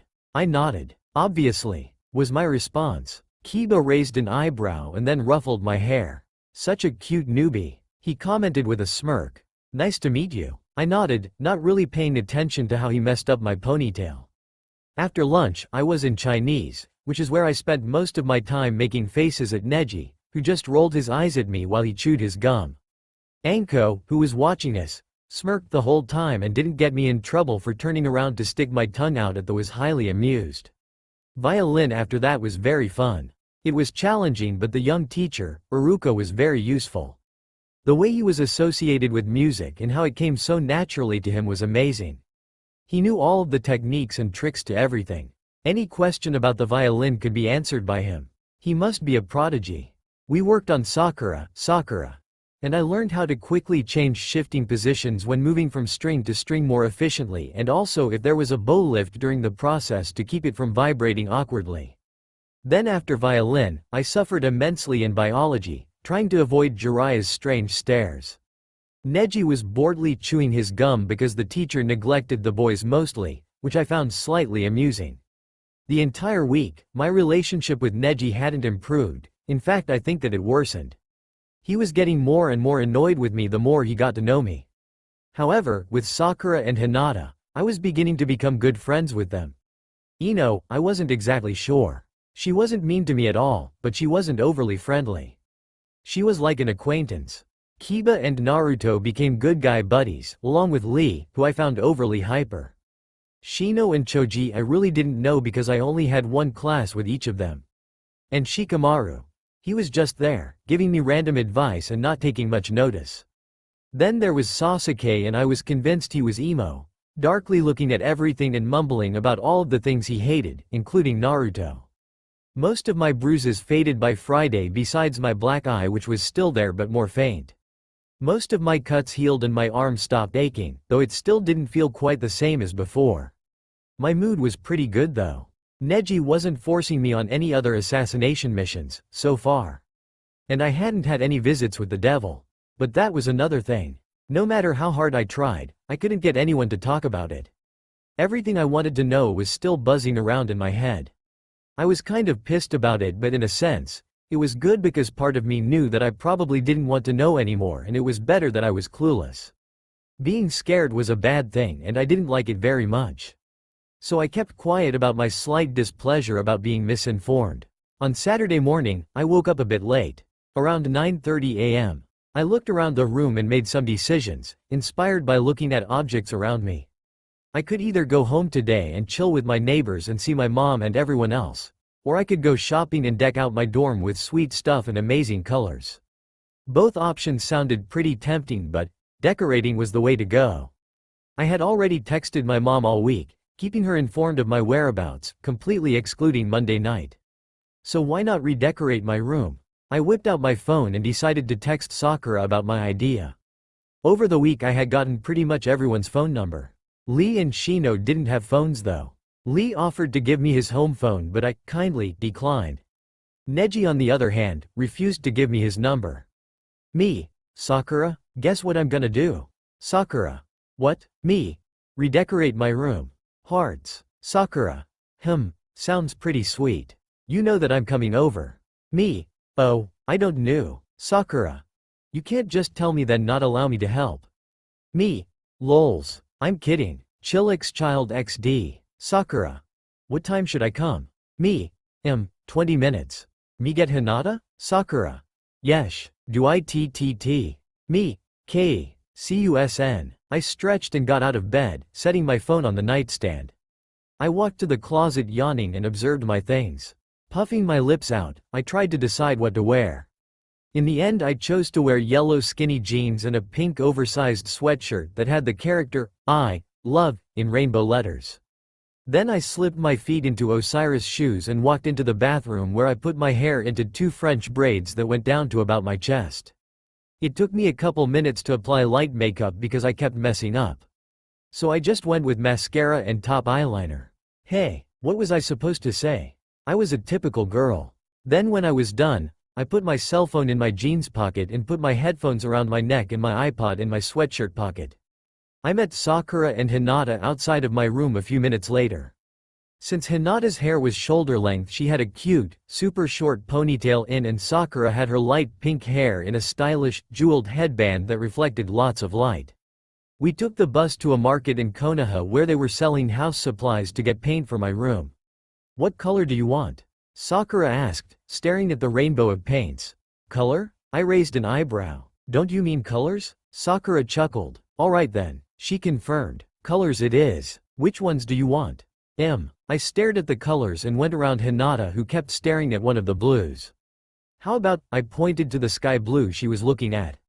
That for the ceiling. The green for one wall, pink for the next, orange for the next wall, and yellow for the last one? Lots of colors. Hinata commented. I nodded. Sounds good. Sakura informed me. We'll have fun painting the ceiling. I smirked. We shall. Hinata carried the blue. I carried the orange and yellow. Sakura carried the green and light blue. No one looked awkwardly at us on the bus. I was happy that they were all light colors. The blue obviously resembled the bright blue sky. The green was lime green, very light. It was a light pink, but still styling. And the yellow reminded me of a banana. Smiley face. I was chillin' when it came to colors. When we finished dragging the colors back to the door, Sakura pulled out the blue tape and we taped the sides and edges of the room. Doors, windows and all. We moved the furniture to the middle of the room. Thankfully it was a wood floor with 2 fluffy rugs, that I had also bought at the market. Typically, while we did all of this we were jamming out to music. Except the music we were listening to was very happy. Walking on Sunshine, Kissing You, Strawberry Swing, Chocolate Love, Hit Me Up, and of course Ultra Relax. Finally it was time to pull out the brushes. Hinata had grabbed paint brushes from the supply room in the school while Sakura and I were taping. We each took one and decided to mentally prepare ourselves for the big job, which could turn into a fail. Yosh, let's do this. I bounced up and down with my brush that was dipped into the lime green. Oh yeah, Sakura added. I'm ready. We attacked the walls painting all over them. My first strokes were crappy because I had never officially painted anything before, in my life. A wall that is. But after a while, I was getting the hang of it and the painting started to get really fun, especially with my iPod playing in the background and our playful jokes that we were casting upon each other. Then once about half of each of our walls were finished, it kind of turned into a paint fight. Sakura accidentally splashed me. I put some green on her, it also got on Hinata. Soon enough we were giggling like crazy, splashing each other with paint. Luckily the floor was covered with an old white sheet and none of the paint got on the wrong wall, i.e. green paint getting on the pink wall. During our little mini fight the door opened and Neji popped in with an eyebrow raised. He stared at us. I had a few splotches of paint on my cheeks and my clothes were covered in a mixture of pink and orange paint. I blinked a few times. Care to join, Neji? I asked. We need someone to paint the yellow wall. Neji stood there. No thanks. He was about to leave but I grabbed his arm and pulled him into my messed up dorm. Come on, I said, wondering why he even came in anyway. You can paint that wall yellow. Neji crossed arms. No, he said in a stoic tone. Neji, I told him, you came so you had to do it. He rolled his eyes. No I don't. I crinkled my nose. That guy. Non-optional. I grabbed the yellow brush and forced it into his hands. That wall. Mess up and I kill you. Was that supposed to be an oxymoron? Neji asked me. Then I realized what I just said. Kill you. Me plus killing equals no. Just do it. I grumbled. Neji reluctantly walked to the wall and started painting, to my pleasure. He was surprisingly good too. It was probably because he was guy though. Guys were supposed to be good at such things. Not that I was being or anything. But he was good at painting. Neji finished the yellow wall before we finished ours. So he left. I tried making him stay but failed. It didn't really care in the end because he was just a jerk. After we were done, we struggled to get the 3 ladders from the school. Obviously they don't trust 3 assassins with ladders. Kidding, they didn't know we were assassins, that would be good. I was pretty sure killing people was enough to get one expelled. With the blue we painted most of the ceiling except in some places we painted the outlines of big fluffy clouds. It was nice and dreamy and I loved it. After we cleaned up the tape and excess supplies we decided I would stay at Sakura's dorm that night because of my drying room. Then decided it would be a sleepover so Hinata stayed over that night too. Painting sure was great. I wasn't sure how I would explain to my mom that I wasn't coming back for the rest of the weekend. It was already Sunday. She expected me to be back yesterday and I neglected texting her. But, while Sakura, Hinata and I were lying on the floor at 9 in the morning, gossiping as girls typically do, not bad gossip, my mother, Yuri, texted me. She was tweaking out over nothing. Well, perhaps it was a little more than nothing, but still. So I told her that I made some friends and was still settling into my dorm. There were actually a couple reasons I wasn't coming over. 1. I was afraid Neji would get all pissed if I wasn't here for one of his assassinations. 2. It was already frickin' Sunday. I wasn't going to go for the day. Even if it only was 20 minutes away. Call me cruel and lazy but I didn't want to. And so I didn't. What do you want to eat? Sakura asked, bored. I mumbled. Some food. Oh great. You're so specific. Sakura remarked. There was a pause. What do you have? Hinata inquired, glancing over at Sakura. Waffles. Sakura exclaimed. That sounded like a really good idea at the moment. In fact, I really felt like eating waffles. The light fluffy kind. Yes, I agreed, nodding excitedly. Please. Sakura bounced up and cried, homemade waffles too. She ran into the closet and threw many things out, including several pots and pans. In our dorms we didn't have a stove or oven. We had a mini fridge though and a microwave. But Sakura pulled out from her mass of things a giant pan. No. It was a waffle maker. I smirked. This sounded delicious. Music? I asked my two friends, pulling out my iPod from under my pillow. Hinata nodded and Sakura grunted in approval. She was struggling to pull out the cord of the waffle maker that was tangled in many odd things that I couldn't quite recognize. I put my MP3 player in the docking station and started to search for a playlist. K-pop playlist guys, I informed them. K-pop? They repeated. I nodded. Korean pop. Sakura rolled her eyes. Okay, Tenten, you do that. So I did. The first song that came on was Wedding Dress, but I was too depressed so I switched it and Replay, Pretty Nuna, came on and I started to smile. Shiny always seemed to make me do that. Shiny was the name of the band. I often claimed that they made my life. So Replay was playing while Sakura, Hinata, and I struggled to make the batter. Then New ABO came on for the rest of the time we were making the batter and I started singing loudly. New ABO, mystery, mystery, then something in Korean, hysteric, hystery EC, then something else in Korean. Must you sing so loud? Sakura demanded, whipping up the batter, slightly annoyed.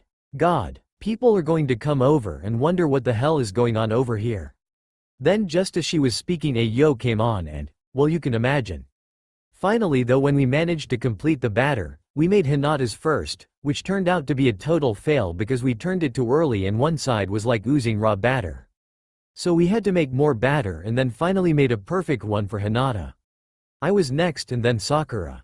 It only took about 10 minutes for all of us after the dilemma though, so we were kind and waited for everyone to get food. Itadakima. I interrupted Sakura. Wait, I had cried. She raised an eyebrow. What, do you have any whipped cream? So we added whipped cream, sprinkles, strawberries and powdered sugar on our waffles. It was pretty amazing. At first I thought it tasted too sweet but after a couple of bites it started tasting really good. Then it got super addicting and I had another giant pancake. My perfect meal was interrupted by the ringing of my cell phone.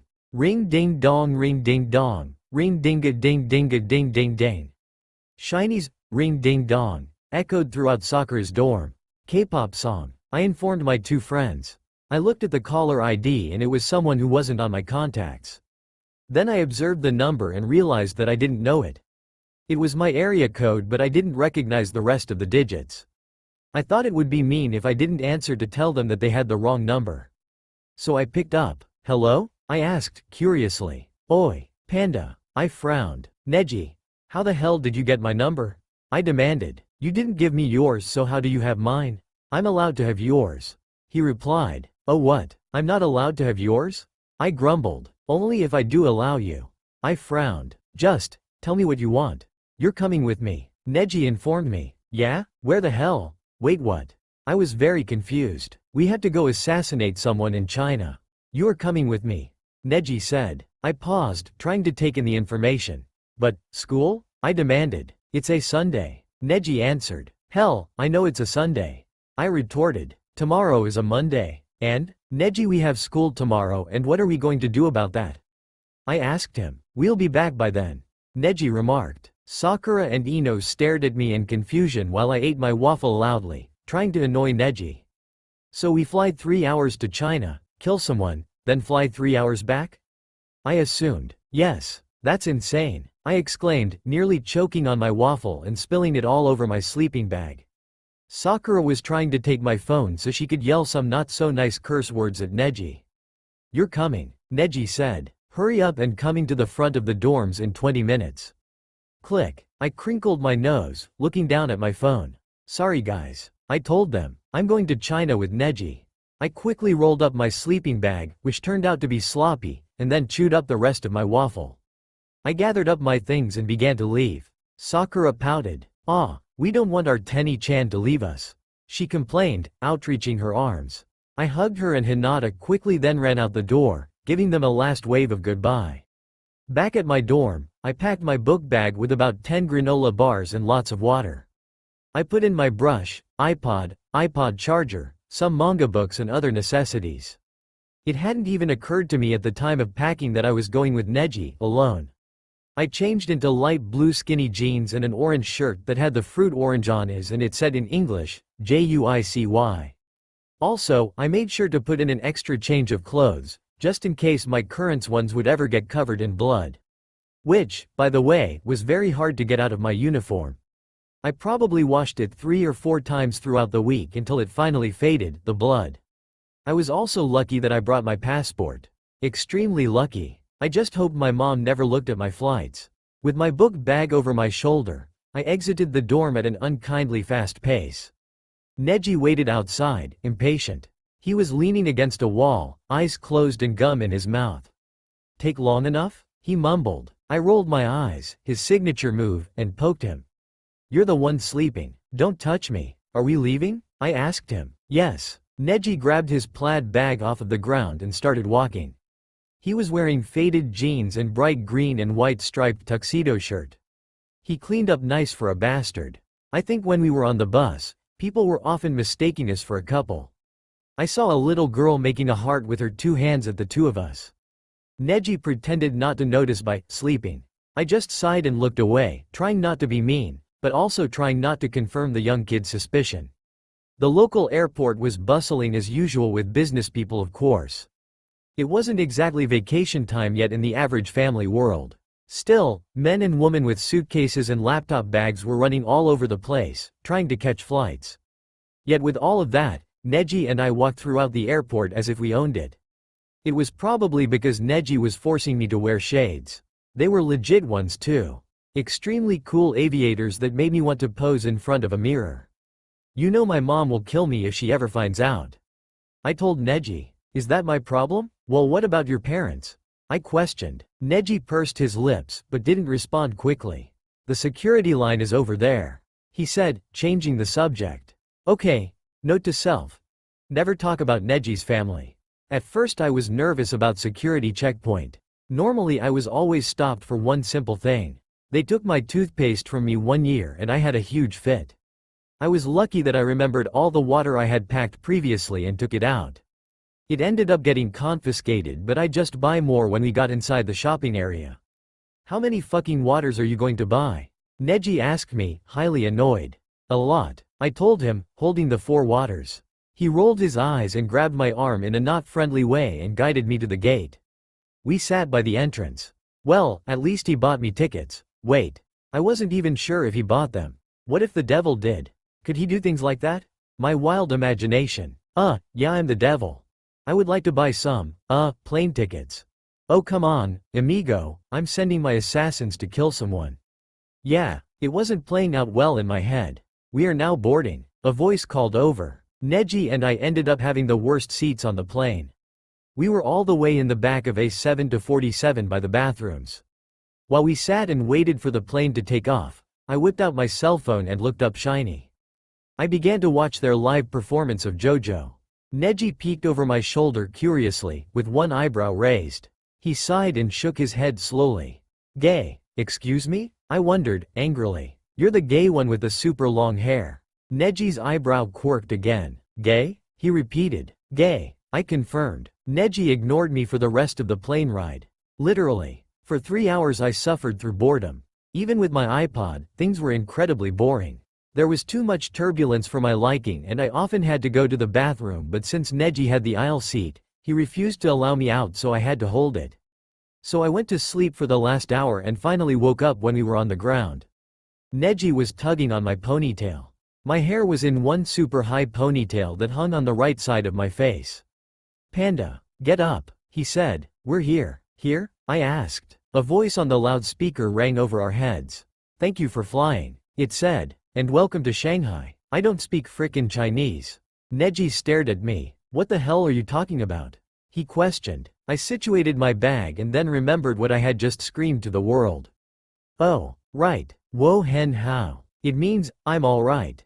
Bu dui. Neji replied. It made me frown. In other words, he was telling me, no. We walked off the plane and I glared at Neji the whole time. He just ignored me while chewing his gum that appeared out of nowhere. I wondered where the hell he got so many pieces anyway. He had to throw it away at the security. Magically he some more. Can I have a piece? I asked him. No. Why not? I grumbled while we put our shades back on.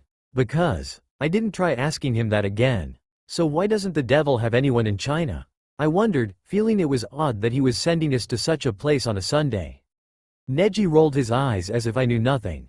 Because. He doesn't trust anyone in China.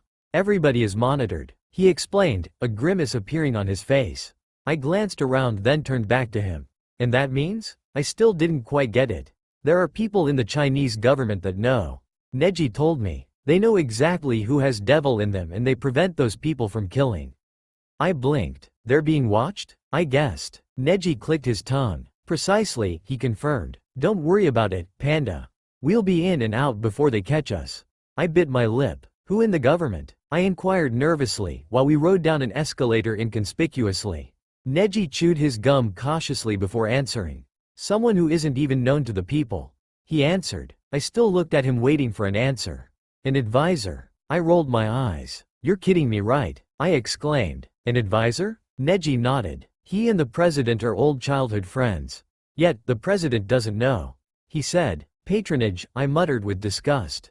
Calm down, Panda. Neji told me. You're getting annoying. It's not like it's patronage when the job is only an advisor, but yes, technically it is. I sighed and looked around. Where are we going anyway? I questioned. Neji spun my shoulders around to double doors where taxis were revealed on the other side. I was curious because I had never been to China or been in a Chinese taxi. It seemed really interesting too. You had to be careful. Neji informed me. I raised an eyebrow. Pardon? I asked. Counterfeit. Neji told me. They'll give you counterfeit. He elaborated. WH. What? So we give back counterfeit? Neji retorted. Come on, honey. Neji said. What? I demanded, staring at him. Don't you remember? I'm your boyfriend. Neji hissed through his teeth. I still had no idea what he was talking about. All I knew was that I didn't remember once agreeing to being his girlfriend. What? I mumbled. Honey, let's get in the cab. Neji touched his sunglasses and I finally understood. Disguises. We were being watched. I glanced around several times. I couldn't locate who was watching us. Neji obviously knew. He saw them and quickly reacted because he was now talking in only Chinese. His arms suddenly encircled around me and I felt his hot breath in my ear. Act natural. I think they've figured out who we are. Neji quickly explained quietly. We've been tracked the whole time. I was shivering. For two reasons. Neji was being very close and his touch was a factor. Also the fact that we were being hunted. That was a more fearful thought than the first, and I knew that I was supposed to conceal my emotions so they wouldn't suspect our disguise. Neji pulled away and grabbed my hand. As he pulled me into the cab, I made out a Chinese person in a black suit with a cell phone. The one who had been watching us. I only hoped that he hadn't heard the bit about using counterfeit money or we would be in more serious trouble. I sat close to Neji and wondered what he was planning.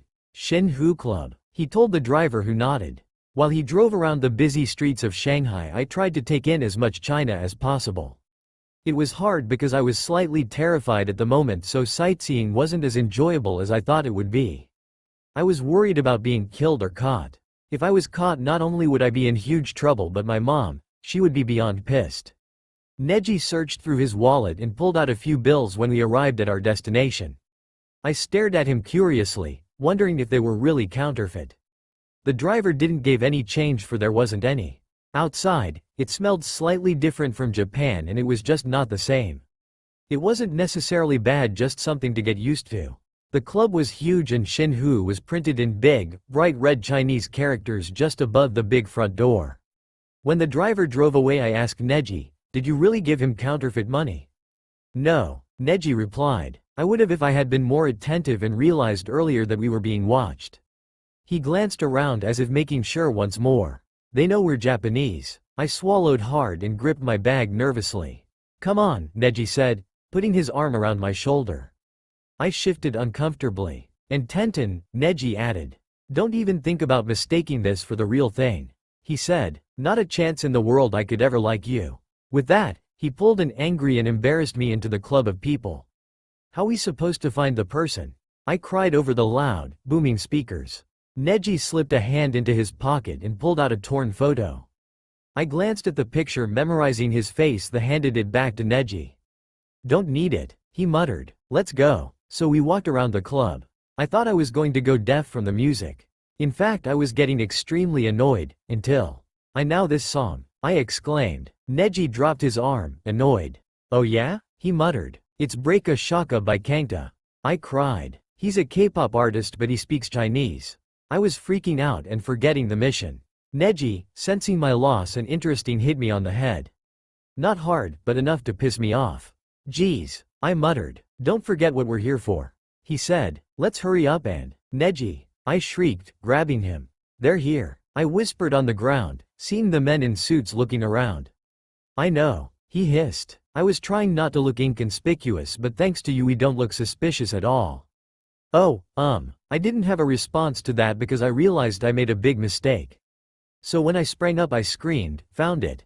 Stupid contacts, I then muttered, looking through my bag and pulling out my glasses. Neji rolled his eyes and continued to pull me through the crowd. We searched and searched but couldn't seem to find our victim. Where was he? How were we supposed to kill him anyways if we were inside of a club? How could we do this unnoticed? Tenten, Neji finally muttered. There he is. I spazzed, looking around but Neji just gripped my head and motioned towards our desired target. Oh, I murmured quietly. I'm going to wait and see. Yes, he's going right now. Neji confirmed. I'll get him when he's in the bathroom and hope there's no one in there. You're going to guard the door and make sure that nobody goes in there, okay? He made sure that he got my approval. No killing for you then. I was surprised he took my no killing philosophy into consideration and just followed him to the bathrooms. Don't come in, Panda. Neji told me with a mocking smirk. I stood outside of the door and was scared because of the silence coming from the inside. There wasn't even any talking. Neji must have obviously been waiting for as many people to come out before attempting the assassination. People walking out the door confirmed my theory. Finally, after a few minutes I heard one loud punch and could only hope it was Neji. It was followed by a big thud of a body hitting the floor. Then there were some rolling noises and some more punching. I really hoped that Neji was the one throwing the hits. Suddenly a man bumped into me. I'm so sorry. He apologized numerous times. Gomenasai. No. I told him. It's okay. Then it hit me. Shit. Don't reply in Japanese. I was so stupid. He spoke it. I responded. He smirked and I finally looked at who it was. A man in a black suit. My luck really had run out. Neji. Quote. He grabbed my arm firmly and I didn't go with him. So when he started to pull, I showed my angry face and brought a kick to his nose, causing him to let go of me and stumble back. It was time to lie. What the fuck are you doing? I screamed, speaking Japanese. I know what you're here to do. I'm waiting for my freaking boyfriend. Are you insane? I don't even know who you are. I desperately cried. Help, somebody help me. I tried playing innocent once more. If I pretended not to be like an assassin, which I really wasn't like, then maybe he would assume I really wasn't.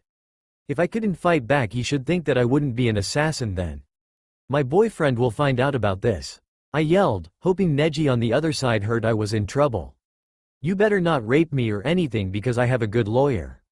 You'll go to jail for kidnapping. What's your problem? He asked. I think I know what you're going to do. On the inside I smirked. He went from, I know what you're here to do, to, I think I know. I was beginning to become successful. What? Tell me what I'm here to do then if you're so smart. I demanded. Tell me. You're here to assassinate Zhu Xing, he informed me. Who in the freaking hell is that? I questioned, putting my hands on my hips. And assassinate? Are you crazy? Does it look like I can assassinate anyone? I held up my arms. Look at these. I can't even do 20 push-ups. Which was true. I'm sorry, miss, for understanding. He still looked at me suspiciously but began to turn around. I sighed in relief and slumped against the wall, sliding downwards, finding myself lightheaded. To be honest, I was a bit scared and while lying I felt myself sweat and start to shake. I had to squeeze my fists to stop the shivering. The bathroom door flicked open and I flinched, glancing upwards. Neji stood above me, his long hair messed up and the only trace of killing on his right hand's knuckle, which was covered in a tiny spot of dry blood. He was smirking though. That wasn't bad. He informed me. You were watching? I cried. What if it was real? What if I was really taken? Neji shook his head, chewing gum and his smirk never fading. Tenten, I will always know if you are lying. I felt the vibration of the phone lying on my nightstand but felt it was too early to pick it up. It always was. Neji and I got back late. Our flight was delayed. We had to avoid people who were watching us. We didn't eat. Water hadn't been given to me in a while. Honestly, I couldn't get up. My face felt hot. My body was hot, yet at the same time it was shivering. I felt lightheaded. Breathing wasn't very easy either. My nose was so snuffly, and my eyes. They burned, so I didn't feel like opening them at all. I looked at the time and it was already 7:30 in the morning. It was hard to move, but I finally managed to grab my cell phone and stop the vibrating.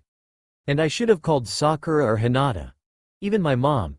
But my finger automatically went to previous calls and selected Neji.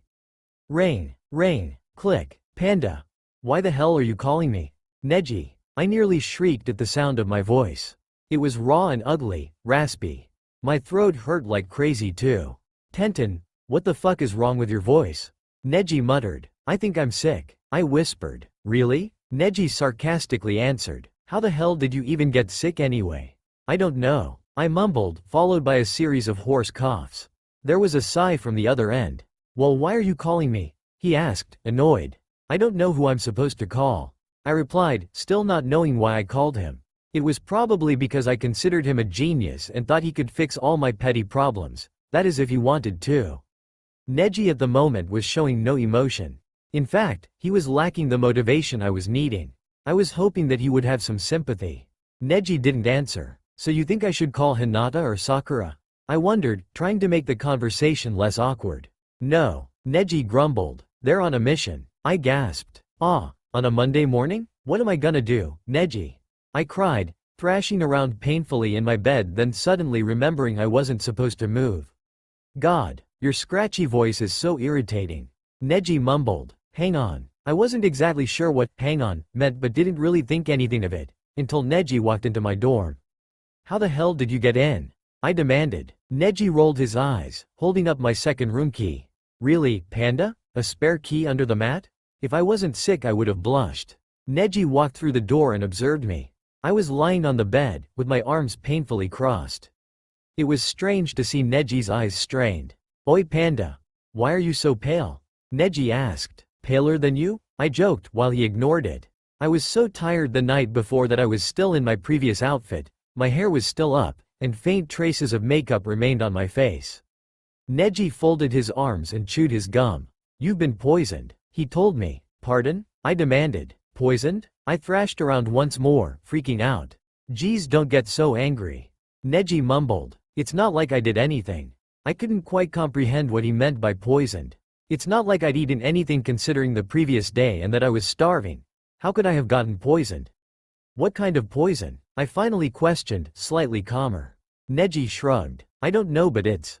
He stopped suddenly and stared directly into my eyes for the first time. Full eye contact. Holy shit, he muttered. This is bad. Shit. I'd never seen Neji get remotely this emotional. Something must have been really bad, but I wondered what he had seen or thought, or hypothesized. Neji, what is it? I asked curiously. I'm leaving, Neji announced. What? Don't you dare move. Don't talk to anyone. Don't turn on the TV. Don't text. Don't even fucking use your iPod. Neji ordered. I flinched, taken aback. What on earth was wrong with the bastard? Neji stormed out. Neji. I knew exactly where I was going. There was no doubt about it. My mind had it locked. Tenten's eyes. I knew what he did. It had to be his work. The way she looked. I figured it would happen sometime, but this soon had surprised me greatly. Out the dorm building I walked at a brisk pace, avoiding looking suspicious. I passed some of the students arriving a bit early and started to pick up my speed into a jog. I had to be fast. I needed to get there as soon as possible without being suspected. I took out a key from the pocket of my school uniform pants. It was gold but often changed colors. It's been green before. It was at a supply closet door that I stopped. With my key, I shoved it in and it turned green and went straight through the keyhole. Then I walked into the devil's room. Long time no see, amigo. He greeted me, sitting in his chair that always pissed me off. Long time as in yesterday. I replied, trying not to sound too angry. What brings you here? The devil asked me, folding his arms and putting on a handsome smirk that only further angered me. Tenten, what the fuck? I was vague, only because I knew that he knew exactly what I meant. What about our newest addition? The devil inquired. Why did you poison her with that? I demanded. The devil sighed and sat backwards. Well, I figured it necessary. He answered. I thought it was a little weird that you were sending us to China for a simple assassination without anything on the line. I admitted, keeping my fist clenched. The devil sighed. As you know, I'm in a bit of trouble with China, so I thought I would use that as my disguise. The devil explained. Were you fooled? Yes, I remarked through gritted teeth, nearly killing my gum. I was fooled. So can you guess who I had poison her? The devil asked me, highly amused. Enlighten me. I responded, not in the mood for 20 questions. Max. You sent Max? I demanded. Why the fuck did you send Max? The devil shrugged. It was necessary when Tenten was with you. He said, well, obviously. He can shapeshift. Of course I didn't fucking notice it was him. I replied, starting to see how it all made sense. You could if you wanted to. The devil wore a smirk. Let it take over. Then you can shapeshift all you want. I bit my lip and stared at him. No, I'll never say yes, I remarked. How many times do I have to tell you? The devil shrugged. Everyone changes their mind, he told me. I felt like his eyes were glowing red and that they were boring into me. It didn't hurt. It didn't feel weird. It felt intense. It felt like he was observing me and knew everything that I was, which he did. I had felt this stare many times before. I knew what it felt like, so this was nothing. I had to ignore the insanity. I had to ignore him. Because I wouldn't fall into it. Give me the serum, I demanded. Give it to me. The devil stared back at me, amused once more. Why should I give it to you? He asked. You're trying to take the insanity out of her blood? Why? Because, if you let the poison spread throughout her body, it will be too much. I explained. I know because I've seen her devil. And he doesn't like the poison. The devil sighed. I wished you never had the ability to see people's devils. He told me. Oh well, I wouldn't want poor Tenten dying too soon. He reached over and out of thin air handed me a crystal vial with a thick, gold-looking liquid. The serum. Go, save her, he told me. I grabbed the serum from his hands and bolted. It was true. Tenten's devil wouldn't just reject the poison, it would fight against it, and that could easily result in her death. Why the fuck did she have to be so stubborn? I was sprinting now, running past other students that were getting ready to get to their classes. School was just about to start. If only the poison didn't take a long time to spread. I would have noticed it yesterday. Max must have gotten her while I was in the bathroom. There wasn't a struggle though. He only grabbed her, which is when I assumed he injected it. Still, if he could do it just by that now, he'd definitely gotten better than he ever was before. When I arrived at Tenten's dorm, she was already sweating bullets and her face was turning paler by the second. She was gripping the sheets so tightly I thought that her short fingernails would go right through them. She breathing heavily and seemed like she was having difficulty catching her breath. What the hell is going on? She muttered, not even noticing my presence. Tenten, I told her, trying to get her attention. En Neji? Who else? I muttered, taking out the serum. What's that? She asked suspiciously, panting. It's going to take out the poison. I informed her. She didn't protest, but her face seemed to not agree with the idea. Tenten, your devil is rejecting the poison, and if you don't get this serum it will kill you. I said harshly. The words seemed to hit her that way because she finally nodded and held out her hand for the serum. I gave it to her and watched her pour it down her throat. She gasped several times and had a huge coughing fit before settling back down. She took in huge breaths and reached out for something. I couldn't tell what, but she was so uncomfortable. I just stood and watched as the poison drifted away from her body, and then she slipped into a deep slumber where I left her. My vision was fuzzy as I awoke. My hands were shaking, but I felt much better than before. I glanced around me and finally my fingers found my phone again. It was 10:30 a.m. School had already begun and I had missed my first 2 classes. I should be in AP Geography right about now, but it wasn't like Kakashi would notice my absence anyway. He probably wasn't even teaching the class today either. He hated Mondays and often told us to read our books. I sighed though. Being better now and rested, I probably should have gone to school now. So I rolled out of my agonizing bed and shuffled into the bathroom where I found my wrinkled uniform. I didn't really care that it was wrinkled and I just threw it over myself. Then I walked back into my bedroom and dug out a granola bar from my book bag. I stuck it in my mouth and went back into the bathroom, where I started doing my makeup, yes, with the bar in my mouth. I slowly gnawed at it then while I put my hair in a sloppy, lopsided bun.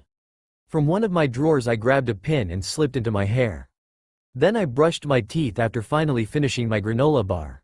I wanted to listen to my iPod, but I didn't think it would be a good thing to do when walking out late from school, so I just stuffed it in my book bag, along with my cell phone and homework that I managed to do on the plane late last night. I hope that it was accurate because I might have been a bit too tired while doing it. Neji was nowhere in sight at the moment either. I wondered where he disappeared off to after saving me.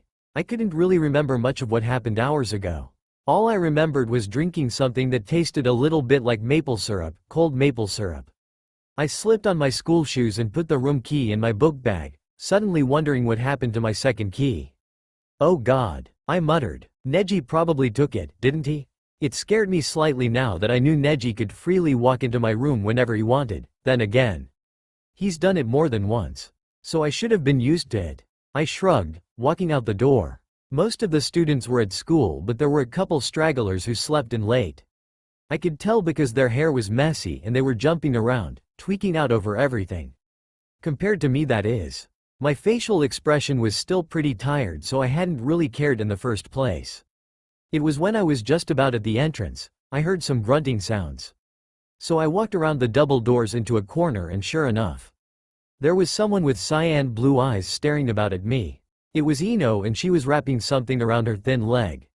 Ino, I exclaimed, looking at her thigh. It was bleeding a lot. Tenten, she mumbled. Are you okay? I asked, looking at her leg, which was freaking me out a bit. I wasn't one who was comfortable with blood. Yeah, I'm fine, she replied, confused. Here, let me help, I offered, kneeling down in front of her. No, it's okay, Ino insisted. I got it. No, really, I told her. I'm good at this. I unwrapped her bandages and did my best not to flinch at the wound. So what happened? I inquired. Ino sighed. I was doing an assassination and the target had a knife. She explained. He managed to slash my thigh before I killed him. I mumbled. Ouch. I wrapped the wound carefully. I was trying to mimic what my mom, Yuri, did when I had a bad wound on my arm. I had to make sure it wasn't too tight, but covered all areas and was secured tightly, with minimal pain and not too much pressure at any certain part.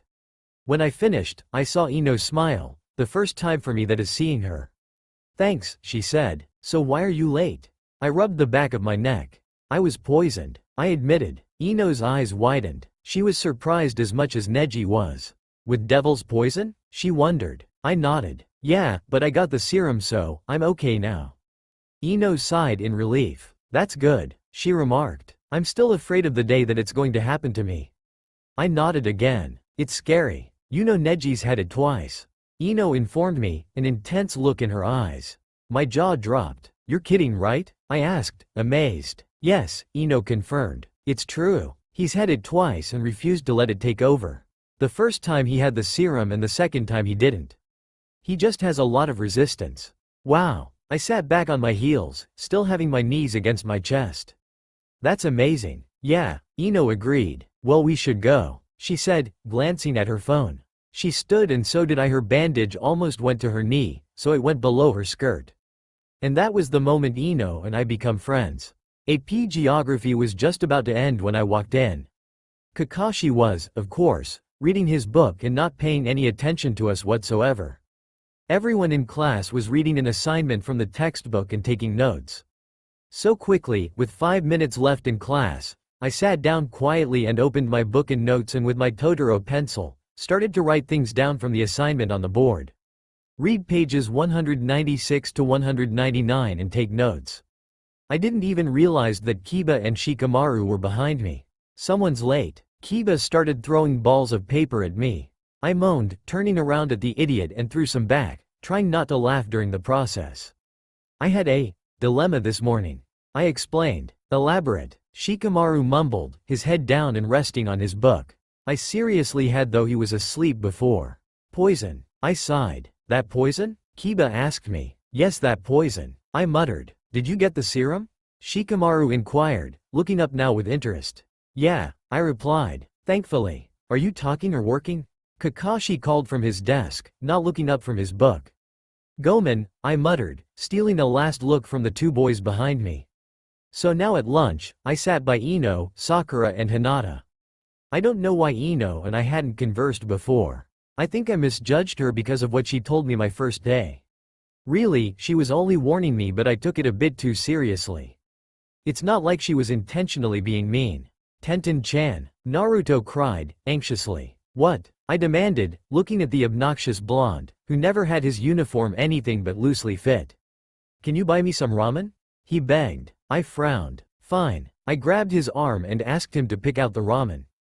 I bought him another one for 700 yen and finally sat back down. Mondays suck, I heard Choji say, annoyed. Shikamaru sighed. Choji, you only say that because they don't have your favorite chips on Monday. He pointed out. Choji blinked. So? He whined. I rolled my eyes and turned back to my food, taking a bite of my onigiri. Tenten, Lee cried. I didn't know you liked onigiri too. Lee, I have it almost every day. I told him. Lee laughed loudly and continued to eat his youthful food, as he called it. It was then when I realized that happy I was to be here at this table with so many people who were close enough to friends as I was going to get. There was something about them that was different from my other friends. They seemed to band together because they were all in the same situation. We were all tied in with a deal with the devil. It turned us strangers into siblings. Of course I didn't like the assassinations and late-night trips to China, which I hoped weren't daily, but being with other people who were stuck in the same hellhole as me with the same issues made me feel much better. I felt like I belonged with them. Neji wasn't looking at me in Chinese. He didn't look at me at lunch either. I didn't really get, and part of me didn't care. But another part of me was worried because I didn't want to have such a bad relationship with my partner. I wondered if he was mad at me. I didn't want him to be at all, but couldn't help thinking so when he refused to look at me. He was probably absent coming in today too, except unlike me he probably actually was marked. Kakashi didn't even care for me. Neji. I mumbled. Why you little? What are you muttering about? I jumped. Neji had spoke up. Pardon? I asked, turning around past the other students who were diligently working in their textbooks. Neji rolled his eyes. Fucking plotting against me, he said. I was about to respond before Anko cut us off. What are you maggots doing? She demanded. Cut the chit-chat. Yes, Anko-sensei. I quietly answered. Violin was like a safe haven for me today. It was a nice, peaceful and relaxed hour of the day in which I played Sakura perfectly. I was happy that I could finally get all of the shifting, and Iruka seemed to like it too, but he kept giving me a strange look. There's something missing, he kept mumbling. I kept playing but couldn't shake off his odd stare. What's wrong? I finally asked, after the second run-through. The emotion, Iruka remarked. It doesn't seem sad enough. I cocked my head. What should I do? I asked. Could you? He trailed off. Add more vibrato. I looked up and thought. Yeah, I suppose. I answered. Okay, try again with more vibrato. So I did. It sounded really cool and Iruka seemed much happier than before. That's almost perfect, he explained. There's still a little something, but I haven't quite figured it out yet. I shrugged, not knowing what to say. We'll work on it tomorrow. Iruka said. You need to get to your next class. In biology we suddenly got assigned seats, and what do you know? All of the girls were in the front while the guys were stuck in the back. We all knew that Jiraiya had done this on purpose for his own perverted reasons that sickened us. At least Sakura sat behind me in the second row. We were dissecting frogs, which I wasn't too happy about. It really disgusted me and I ended up getting frog guts on my cheek. But my lab partner was Naruto, all the way from the back row. We convinced Jiraiya to pick the partners randomly or we would freak. I stretched out as the final bell rung while I was packing things into my book bag. I only had Chinese homework and had to work on my violin, which I picked up from the music room on my way out the door. It was relaxing that the day was over and I didn't have much homework. Okay. Shoot a crazy gun at my heart. Fumida shite no ka, ima no mama, sunao no teat nakushite shamao nara. Itsumo naite butobase. My cell phone rang from inside my book bag. I changed my ringtone quite often so it shouldn't be a surprise every time the song changes. Mom. I picked up the phone. Mom? Tenten. Yuri cried. What is it? I asked, getting worried. Why haven't I seen you? She wondered. I fell over, nearly crushing my book bag. Mom, I mumbled into the phone dramatically. You scared me. Oh, sorry. She apologized. I grumbled some incoherent things before returning to the conversation. So, you wanted to see me? I wondered. Yeah, I miss my daughter, she remarked. How come you don't come back over the weekends? Well, the bus fare, I told her, lying and picking up my bag and starting to walk again. I'll give you money when you come over. At least come today, she pleaded. I sighed. Mom, on a Monday? Yes. Another sigh. Okay, fine. I agreed, just about to hang up. Wait, she said, do you have any friends? I rolled my eyes. Of course I have friends. You think I'm some antisocial? I stopped, at the dorm door, realizing what she was doing. Bring them over, she exclaimed. I sighed. There was no stopping her. I'll see who can come. I muttered, highly doubting my friends wanted to come over to my house and to God knows what. We hung up and I walked up to my dorm, opening the door with my key. Then I just laid on my bed for 5 minutes, listening to Buono's Take It Easy on my iPod. I liked them. The 3 girls were pretty inspiring and they were on my pins on my book bag. Finally, when their song was over and Bravo Bravo came on, I whipped out my cell phone and started to send a text to all my friends. In the end, everyone ended up texting back to come except Shino, Sasuke and Neji. Sakura told Ino and she decided to come too. I met my friends by the bus stop and apologized. Sorry guys, I told them. My mom just wants to see me and wanted me to bring my friends. Just as I was explaining, a voice caught my attention. Panda, where the hell do you think you're going? Neji asked me. Why don't you check your text messages, you turd? I mumbled. Neji looked at his phone and frowned, but before he could say anything I cut him off. Oh look, the bus is coming. I cried. Looks like you'll just have to come with in case we have any sudden mission. I grabbed his reluctant arm and he, Sakura, Ino, Hinata, Kiba, Naruto, an annoyed Shikamaru, Choji, Lee and I climbed on. We got to my house in 4 stops. I paid the bus driver the money and we climbed off. Your house is huge, Naruto exclaimed. It really wasn't that big, just big for Konoha. I said embarrassed. I guess. Oh, you're here. Yuri peeked her head through the door. Hot damn. Kiba muttered. How old is your frickin' mom? 20? 35, I remarked. She had me when she was 20. Yuri came running out the door, her long silky hair flowing over her shoulders. She was wearing yellow capris and a pink shirt with a green flower on it. We were all still in our uniforms. Yuri came running out and noticed. She excitedly told us, you guys look so cool in your uniforms. Oh gee thanks. Naruto cried loudly. Your house is so big, lady. Yuri smiled. Oh really? I'm glad you think, she said, except we're not spending time in the house today. What are we doing? I demanded in an eerie tone. Ice cream, my mother cried in rough English. Yes, Choji cheered, but Shikamaru yanked on his hair, calming him down. Shall we walk? Yuri suggested. It's only a few blocks away. Sure, Sakura put in, seeing my angered state. I was just a bit embarrassed to have my mom chilling with my new friends. Kawaii Fusen was the name. Cute balloon. It was my favorite ice cream parlor as a kid and still was.